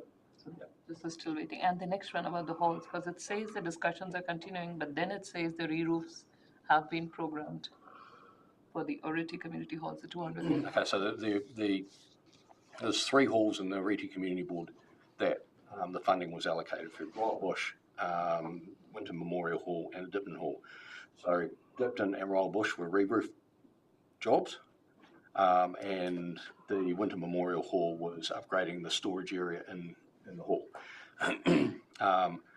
The Community Board pushed the Dipton one out to 26, 27. Now they want us to pull it back to 24, 25. So essentially we'll be doing Rylbush and Dipton this coming financial year, and then the Memorial Hall will be done in 25, 26. So regardless of what stage these are in, they'll be finished within this budget. We won't have to allocate something else, because many of the 3 water better off funding projects have needed. Because I'm just conscious heading into the LTV. Would any of these require more money? No. They will be finished within the So they'll be finished within that budget, yes. Thank you. Yeah. I think that's the alternative of actually, if we redirected that funding to 3 waters now, we still need to spend at some stage the money on the roof of that. So we don't need it from the council. I also think that we have to think about the amount of money we're talking about. In this case, we've got 76,000 for each of those halls. If you look at what that buys in terms of 3 waters, it's not a lot. But what it gives the communities is a lot. So you've got to take that into consideration as well.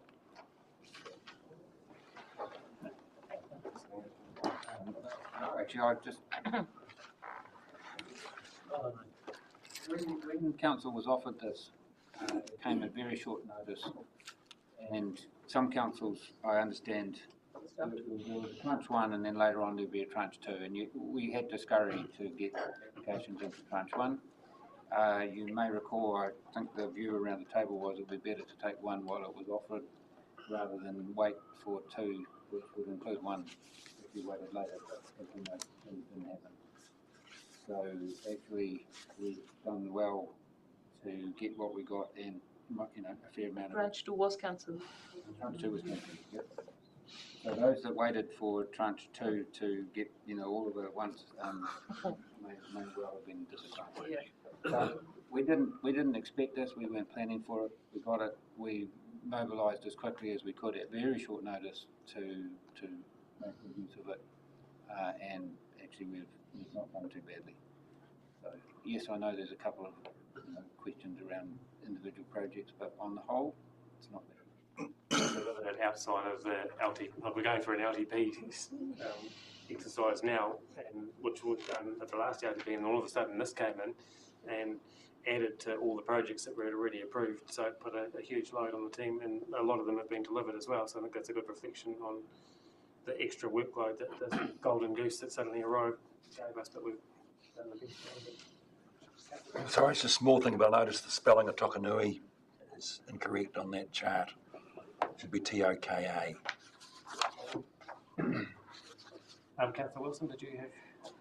I don't know if it's a question or not. I was just comparing to the consultation document that we've been looking at. So, Mark, you're mentioning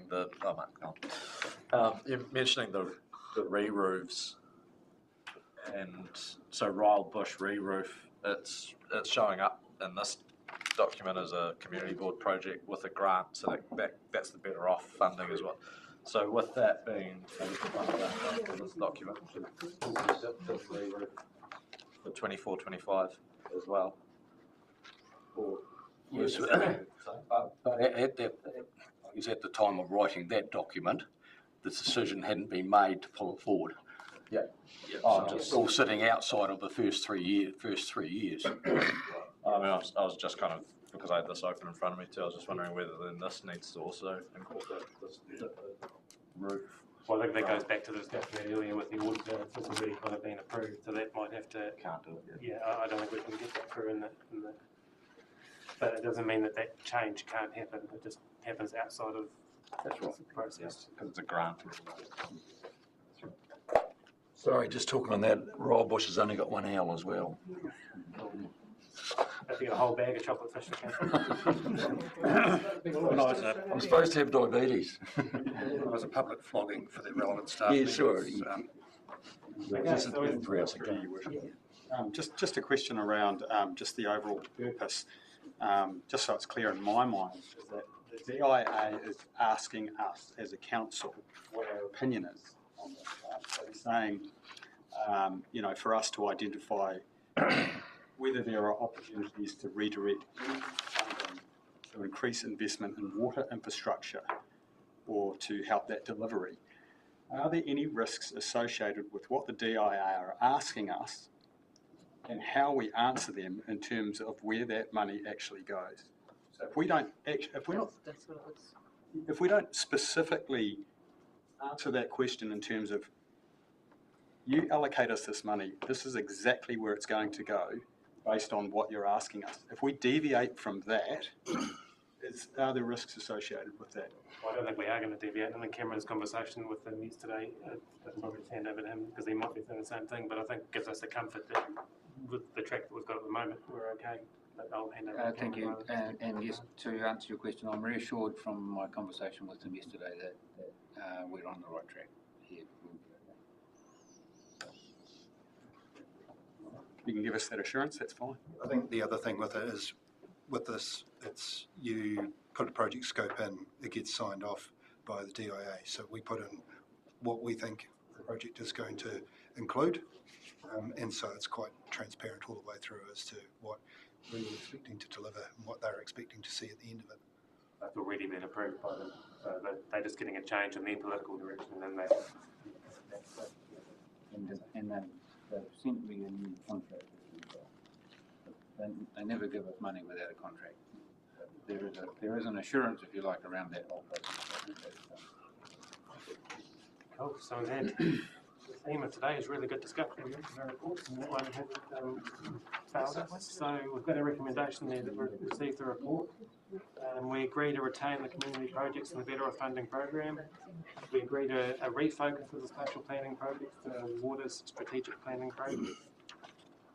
And agree to refocus the Murihuki Runaka Preparation for Trans 2 project to Waters projects. So, sorry? Is that what we agree? Yeah, that's what is that what we're comfortable agreeing? Are you happy to move that, Councillor Keys? I can move that. Excuse me. Yep. And do we have a second? Councillor Menzies? I just had a question around E. So are we refocusing the spatial planning project or the strategic planning project?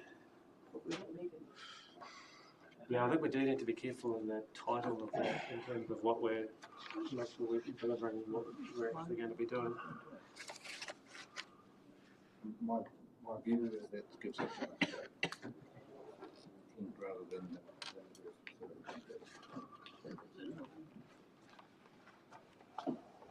Do we have comfort around the table on that? Oh, so can you clarify that? I thought we were going to keep going with what we're doing. So which option? 3. Sorry, when you're saying option? Options. I'm looking at the recommendations.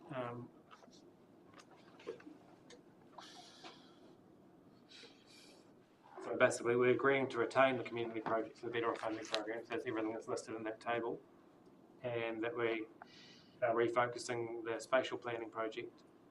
But yeah, I guess, the question is, are we refocusing it because all we're really focused on is that anyway? So do we need to change that wording a little bit? My personal view is that it's worth acknowledging that the spatial planning project is actually about water's infrastructural planning as part of the I just think it's in the words. So if we changed E to say agrees that the significance of the Three Waters component of the spatial planning project deems it suitable to be funded. Sorry, Rachel. Are we more comfortable with that sort of nature? So we're tying it in, saying that we're comfortable that Three Waters takes up a good portion of It's still a spatial planning project and emphasising of water's lens on it. And I'd say wouldn't F also need is refocusing the Muriku Runanga preparation for Tranche 2. Tranche 2 doesn't exist, that project's gone, but in the advantages of option 1, it's saying the project can no longer be undertaken, but there is a need to partner and engage with Mana Whenua on strategic planning for water. So does Waters projects on that one are we talking specifically Waters engagement with Mana Whenua? Or are we tying F into E and saying that nature their role is applying to that greater planning link? Just wondering whether the project needs to then also link in with the intent of engagement with Runanga. So the gauge that I'm getting, and check me if I'm wrong, so we change E to basically say that we recognise that the spatial planning project has a significant Three Waters component that justifies this funding. Do we need to do that? Is it not just fine as it is? I think it's getting it in writing that we're acknowledging the fact that Three Waters, in terms of the federal funding, do we need to? It's already been agreed as a project, and we're through that program. Why do we need to add the other bit to it? Is it a refocus, or is it retaining the spatial planning project and emphasising that it does have a focus on strategic water planning? Because we're not necessarily refocusing the project, we're keeping the project knowing that it. Thoughts on? Just wondering if it said agrees to refocus the spatial planning project to integrate water strategic planning. Anyway. Yeah, I think we're acknowledging that. The spatial planning project incorporates strategic planning. So agrees to refocus the spatial planning project. Well, because we're not going to include that anyway, not refocusing. It's retaining it. Do we get rid of E and F? Yeah. So do we need E and F? At Christine's point, looking at the staff right ahead of me or to the left of me. These are slightly different. Yes. So, it's not refocusing it. The spatial planning is always integrating. Spatial planning does it not? Strategic. Correct, although they weren't going to be our and now they are. Yeah, good point. That's Although we were spending the money without that. That's fine. So agrees to refocus the spatial planning project to integrate Three Waters strategic planning. I mean, we're getting into semantics as long as we get the message across. I think that's, And then with F, do we need to say? I think remove the project. Yeah.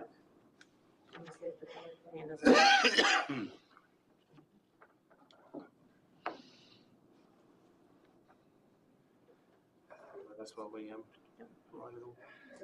Does that look nice? Should we still refer to Three Waters or just call it water? Given the political sensibilities of it all. We should probably change it to local water done well. We should. Yeah. Well, question mark. Done well. Yeah.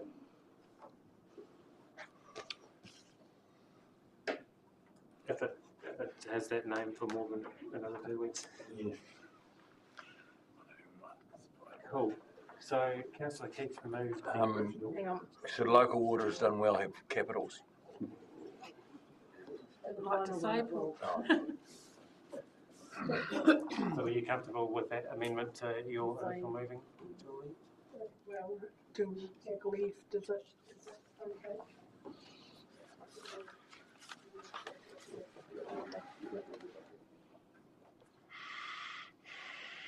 So is someone in a position to second that motion? Councillor vote for aye.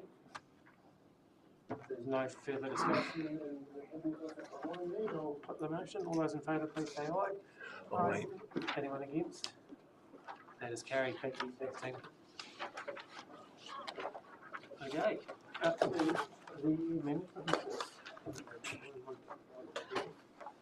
7.12 on your agenda, which is page 263. And I will hand over the floor to the man on my left.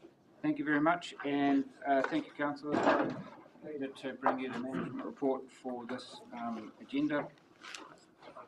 Most of the GMs are here, and because all the A3s are in the back and most of the fronty stuff that's been happening is included in the A3s, I think I'm going to lose Adrian shortly and possibly Joe, so any questions specific to them, you might want to get them up front. But I just want to talk about things that have happened actually since the report went into the agenda. And it's really relating to section 1, and that's this constant change. So late last week, but I found out about it after the agenda had closed, the first of bills amending the Resource Management Act was presented to the House, called the Resource Management, Freshwater and Other Matters Amendment Bill, which, if I understand the shorthand here, is basically suspending the obligations under the National Policy Statement for Freshwater Management 2020 with respect to resource consent applications and decision making until the National Policy Statement on Freshwater Management is replaced. It's aligning consenting pathways for coal mining and other mineral extractions, which don't particularly bother us, although in light of this, it might be interesting to find out whether our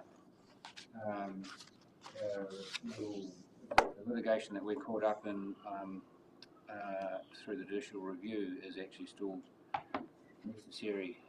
So I imagine we'll be following up with the other party in that to see whether that might actually get dropped. It also is amending the stock exclusion regulations and talking about freshwater plans and a whole lot of stuff. So basically, more importantly, significant natural areas, SNAs, also basically looks like that stuff's kind of been put on hold.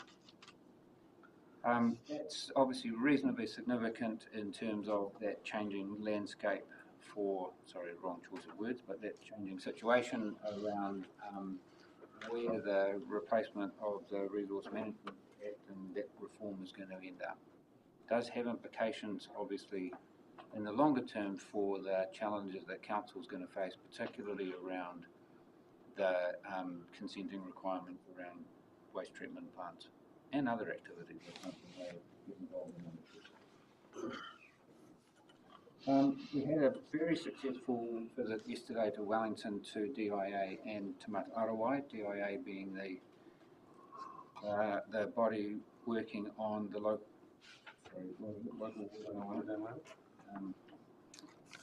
and the high likelihood that there will be a bill going to the House fairly soon, like possibly even before the end of the week, kicking off the next stages of the reform around that. It looks as though, we haven't seen it, but judging from the conversation, it looks as though that's going to set up the mechanisms for councils to be able to set up CCOs, if that's the direction that is appropriate, for handling the water activities. Certainly it does sound as though where it's appropriate for a council to consider a CCO, that might well be a good idea. It does sound as though the council, and maybe we might be one of those, where the unnecessary expense of a CCO does not actually improve the situation for our ratepayers, that wouldn't be mandated. We'll have to wait and see what the bill actually says. But there is going to be financial regulation. There is definitely going to be some more reporting, and we are going to have further requests for information, which the staff will look forward to meeting. It looks as though there will be formal ring fencing introduced in the legislation, so that money that is taken for the waters activities in rates have to stay with the activities. That's actually no big deal for us because we already do that. But it would appear that there's a view that some other councils haven't been able to do that, and that there will be tests around financial sustainability. In other words, if I have understood that correctly, it's pushing towards saying that councils might have to prioritise towards the water activities first in their budgets. For an infrastructure council like us, where we've got, two very big infrastructure burdens, it's hard to know quite how that would play out. Who wins and who loses in terms of roading or water. Definitely the situation continues to evolve. Very productive conversation yesterday also with the regulator. The regulator is fairly focused at the moment on drinking water standards, and Southland District's not too badly off on that. We certainly begin to appreciate the role that Ministry for the Environment and the regional councils and DIA have had in sort of regulating and setting policy around regulations and monitoring of drinking water. Drinking water, if I said fresh water, sorry, I'm not thinking that. And then they're moving towards standards for wastewater discharges, but at a slightly slower pace.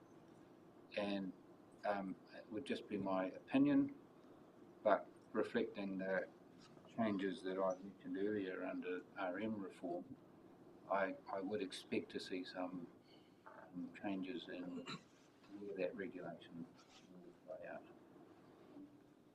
The reason that it's probably, it does form part of our management conversation is because that's the context in which we're trying to run the organisation. But one of the challenges, and it does come back to the earlier conversation around affordability and the challenges that the council faces in terms of its obligations, is a lot of those cost drivers are coming from regulation.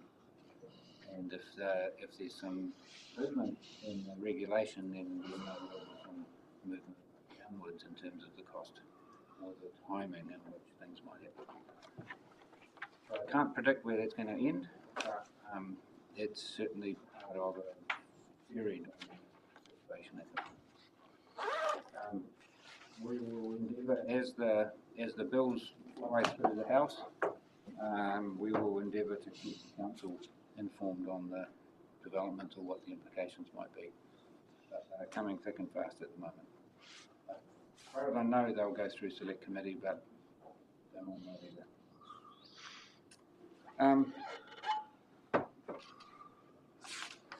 I think I might just, I've quite a lot about the LTP update. We've got the A3s here. I think we should just leap straight to questions, and happy to take any questions which I can redirect to the team.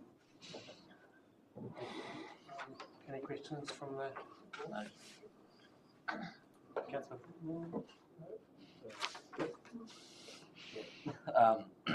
Just in transport, are we going into the A3s?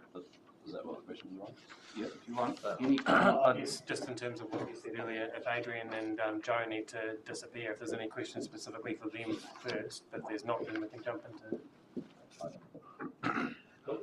Then jump into that. I was just going to inquire about the speed management consultation for Waikaia to be presented to council.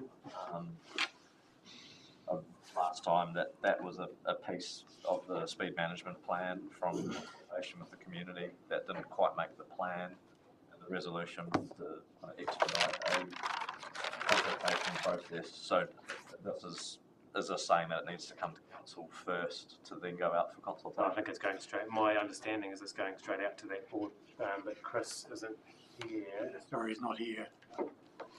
I'm not sure. I believe it's still progressing, but yeah, I guess a speed management consultation for Waikaia to be presented to council. So I was wondering if that's post consultation or waiting for council to approve what goes out for consultation. It'll just be good to know. We'll get some clarity on that one. The other one on transport was just regarding the rock protection. It's in the Waimea Alliance contract performance. There was some rock protection for Alice Road. I was just wondering whether that was expected as work required, because there's been a lot of work done around I think it's the Irving stream in that area, and whether those changes in the landscape around the waterway then required the rock protection, or whether that was just other infrastructure need. I don't know if there's any. Hopefully it'll be in shortly. Is that offline? And my other question was on water services. There's comment of the one significant mains burst at Lumsden, and it's since been fixed up within required timeframes. But is there led to believe that there may be another issue arisen from that same water main? Through you, Your Worship, there is a section of mains about 400 metres long that feeds to the Blake Tank Reservoir, not the main reservoir, and that is suffering some bad breakages at the moment. So we will have to do some remediation there in the next 3 to 4 months, probably. So it's just kind of still on. It is. We've done, I believe, 4 years in the last 6 months. Oh, okay. It isn't our plan to do this year. Definitely no questions for Adrian. Speak now, if you hold your peace. Getting up to date. Councillor Beaufort. Just one question. I see this in the engagement in the management report, page 265. It talks about individual engagements. Is this on the Edendale track? And Council might know it. It says in the community based project there's a grant expected for the Edendale Wyndham multi-use track. Who are we applying for that grant to? Is that from home?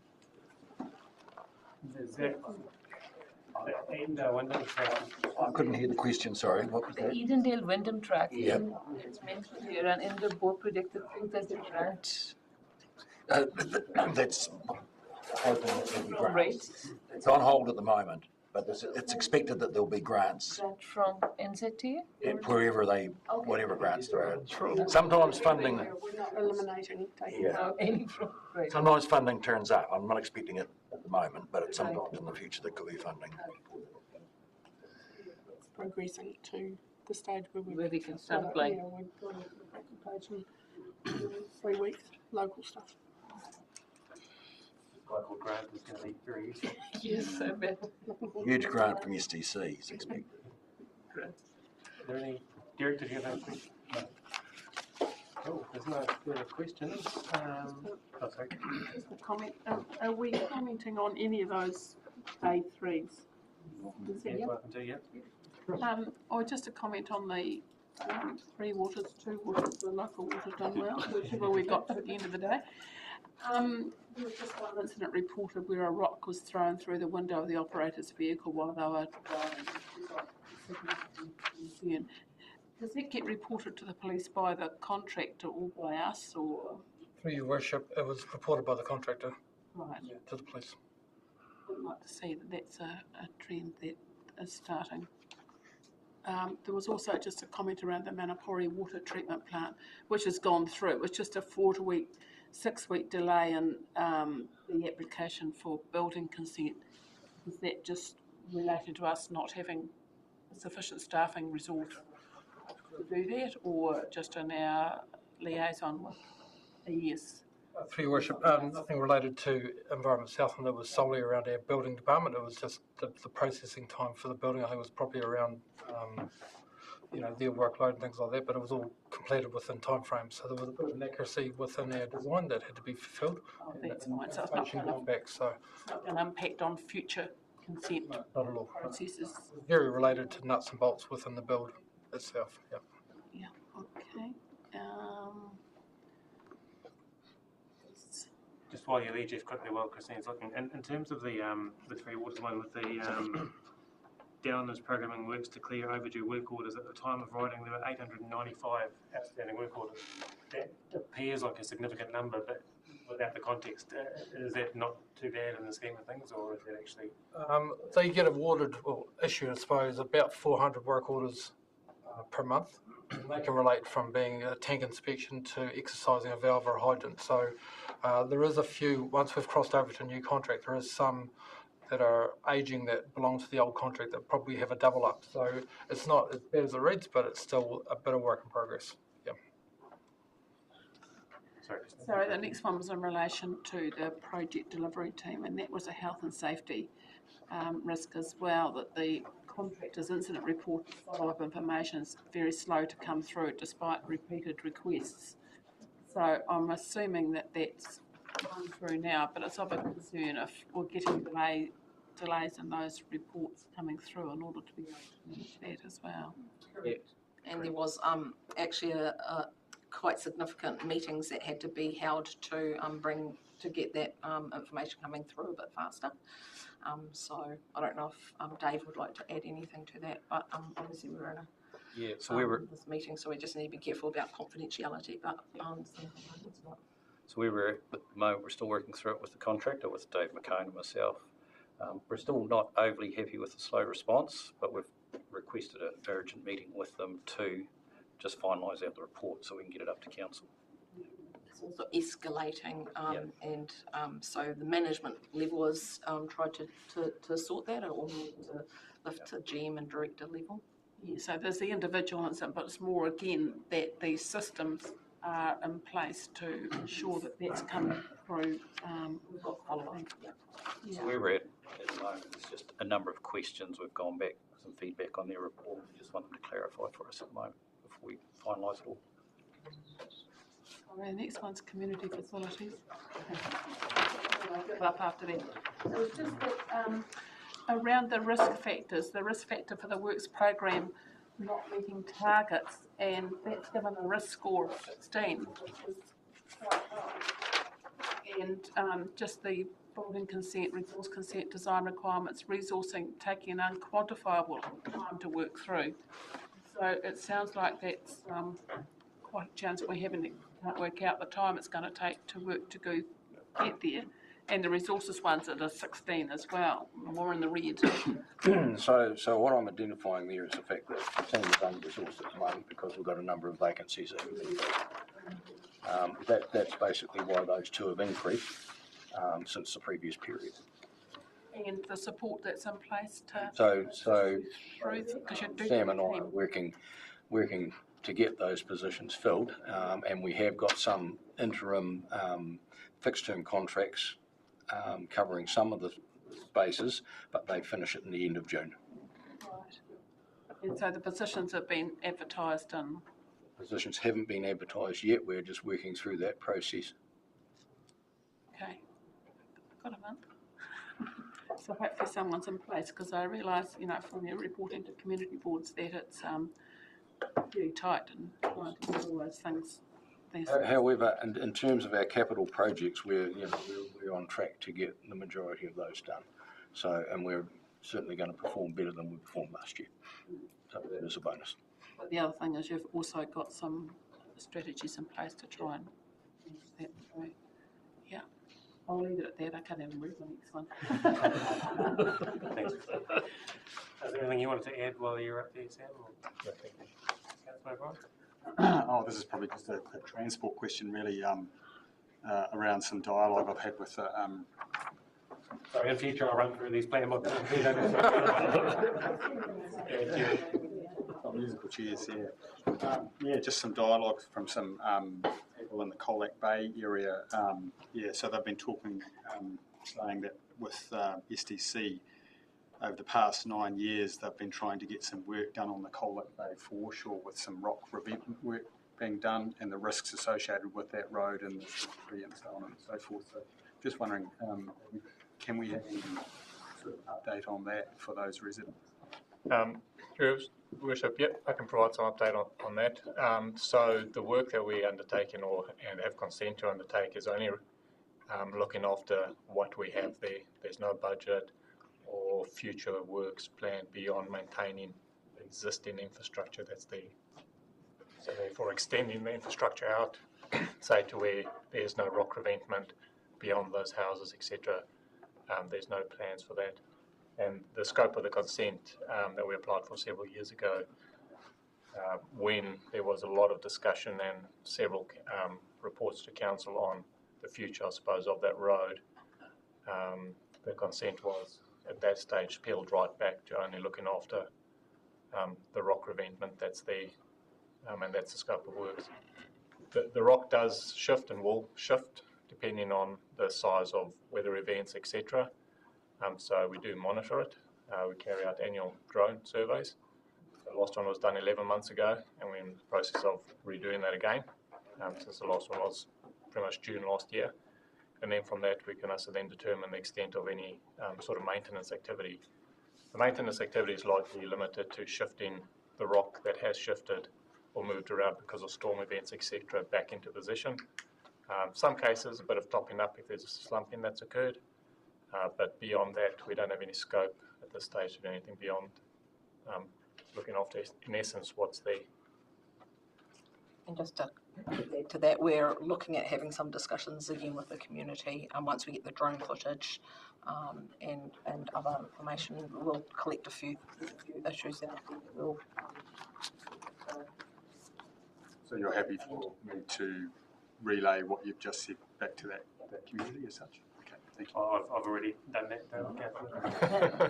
They've got a very active progress league there. They do. Yeah, I think it's good having good communication links between ourselves and them. Yeah, they do a good job. Yep. I believe that organisation has been around since 1954, the core organisation foreshore area. So there you go, a bit of history there. I've got one more. One more for us? One more. It's in forestry. I've already kind of asked the question openly in email correspondence, but just wondering on the management report, there's been a discussion around the pest management in the forests. Identified to all councillors when we visited the Waikaia trails in the Waikaia forest that there's kind of deer and pigs present. Thank you for the update from IFS as far as animals and pest control that has been undertaken. Being aware of some other forest plantations in the area with significant higher numbers of animals coming out from pest eradication programs, are we happy with kind of the pest management, or is there potential need for more investment or separate contracting of just getting in, and is there a problem there considering that we have had loss of replantations? Is there a possibility that could be attributed to a pest problem? With consideration to either a circumstance where we had a forestry with a cycle trail or not, the problem definition needs to sit around what's the effect of pest on the asset.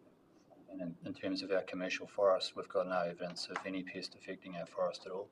The die-off was due to environmental conditions, that being wind and the cold, which the investigation concluded. We're very happy with where we are in terms of relationship now with Waikaia Trails Trust and IFS myself and how we resolve anything going forward. If you looked at the problem, again, come back to the problem definition of pests in Waikawa Trail Trust, what you saw was 3 deer walking across a trail. So, sorry, I'm not meaning the Trails Trust. That's just kind of the first highlight of pests in the forest. It's been going back to the other considerations that nearby forests have had really bad loss, like complete forest plantings having to be replanted and 600 plus animals being culled. So if our forest is nearby and we've also had to refund replantings, it makes me want to ask the question openly of, like, is there a chance that that was attributed to pests? Yes, normally, so we get an analysis done when we see significant losses, and the analysis to date hasn't illustrated that there's any impacts created by pests. So it doesn't come under environmental factors, which is what? Either that or the pest control that we're actually managing is sufficient that it's not causing us an issue.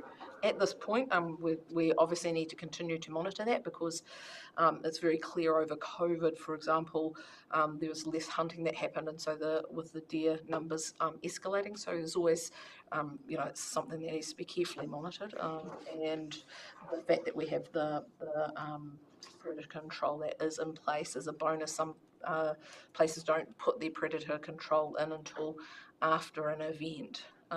That illustrates that there's pests there, whereas we've got pest control in there already. So we don't believe we need, from that perspective, any additional funding for pest management. But that's not to say in the future that we might not come across something that indicates that we do. Problem definition. There's some pests in there, but they're being managed. We don't have a problem. It's not putting the forestry asset at risk. Is cool. Correct. And the Trails Trust side of it, that's a separate conversation, and that's happening between. Thanks for that. Before I to other councillors, and apologies for my hearing actually gone through them individually. I've got just Brett waiting, but did you have a question on the forestry?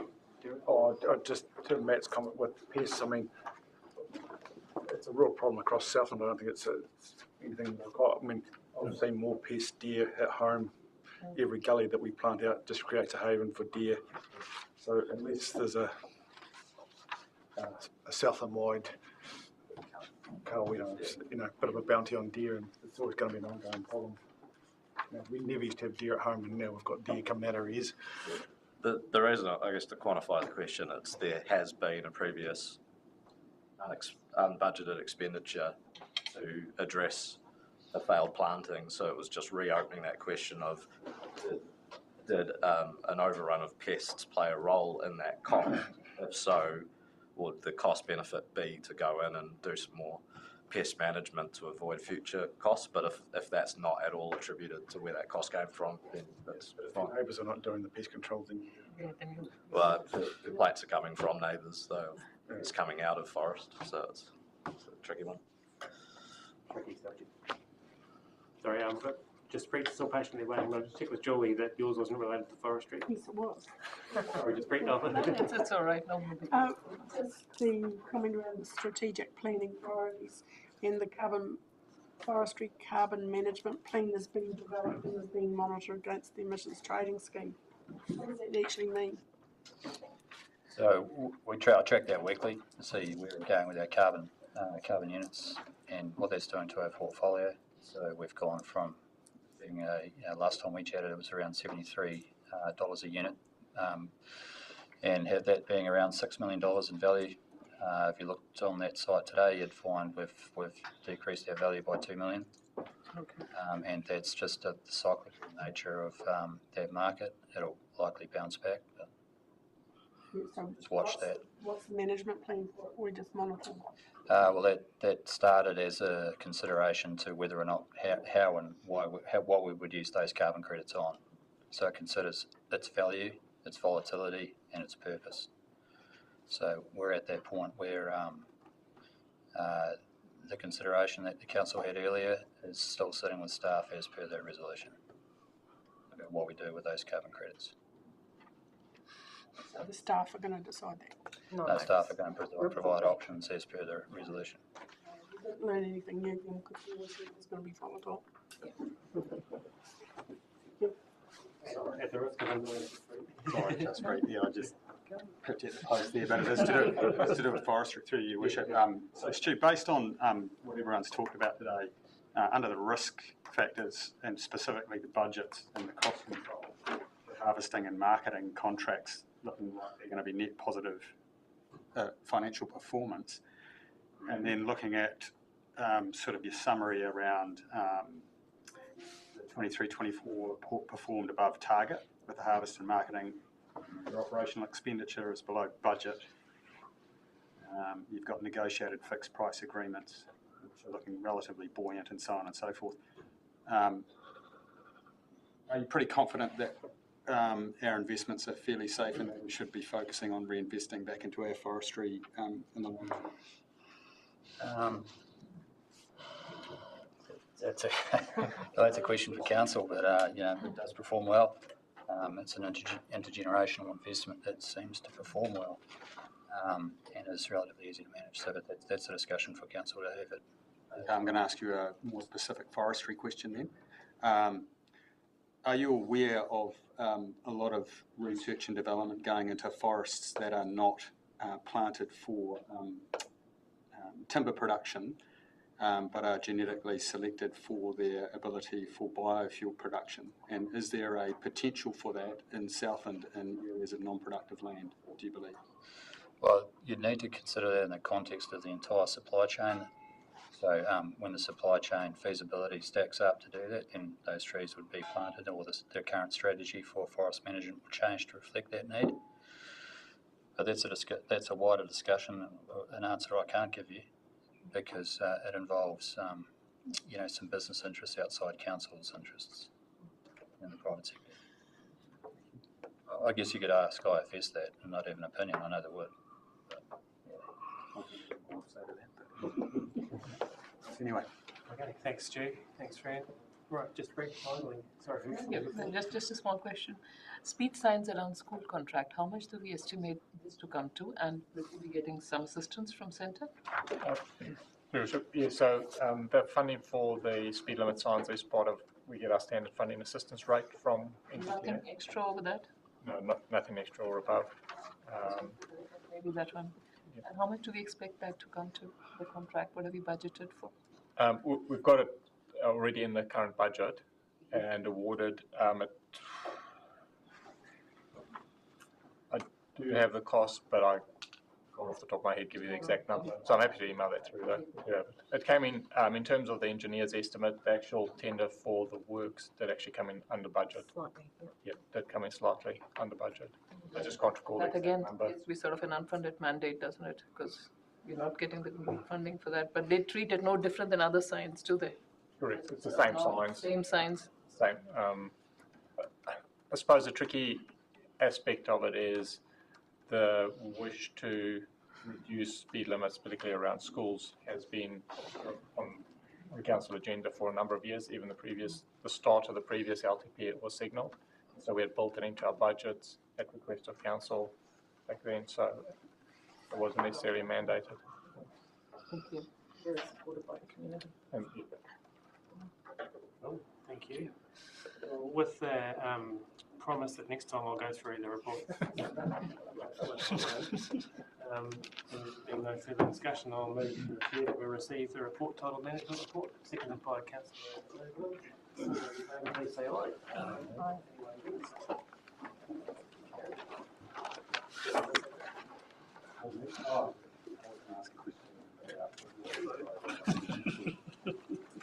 I missed the vote. Yeah.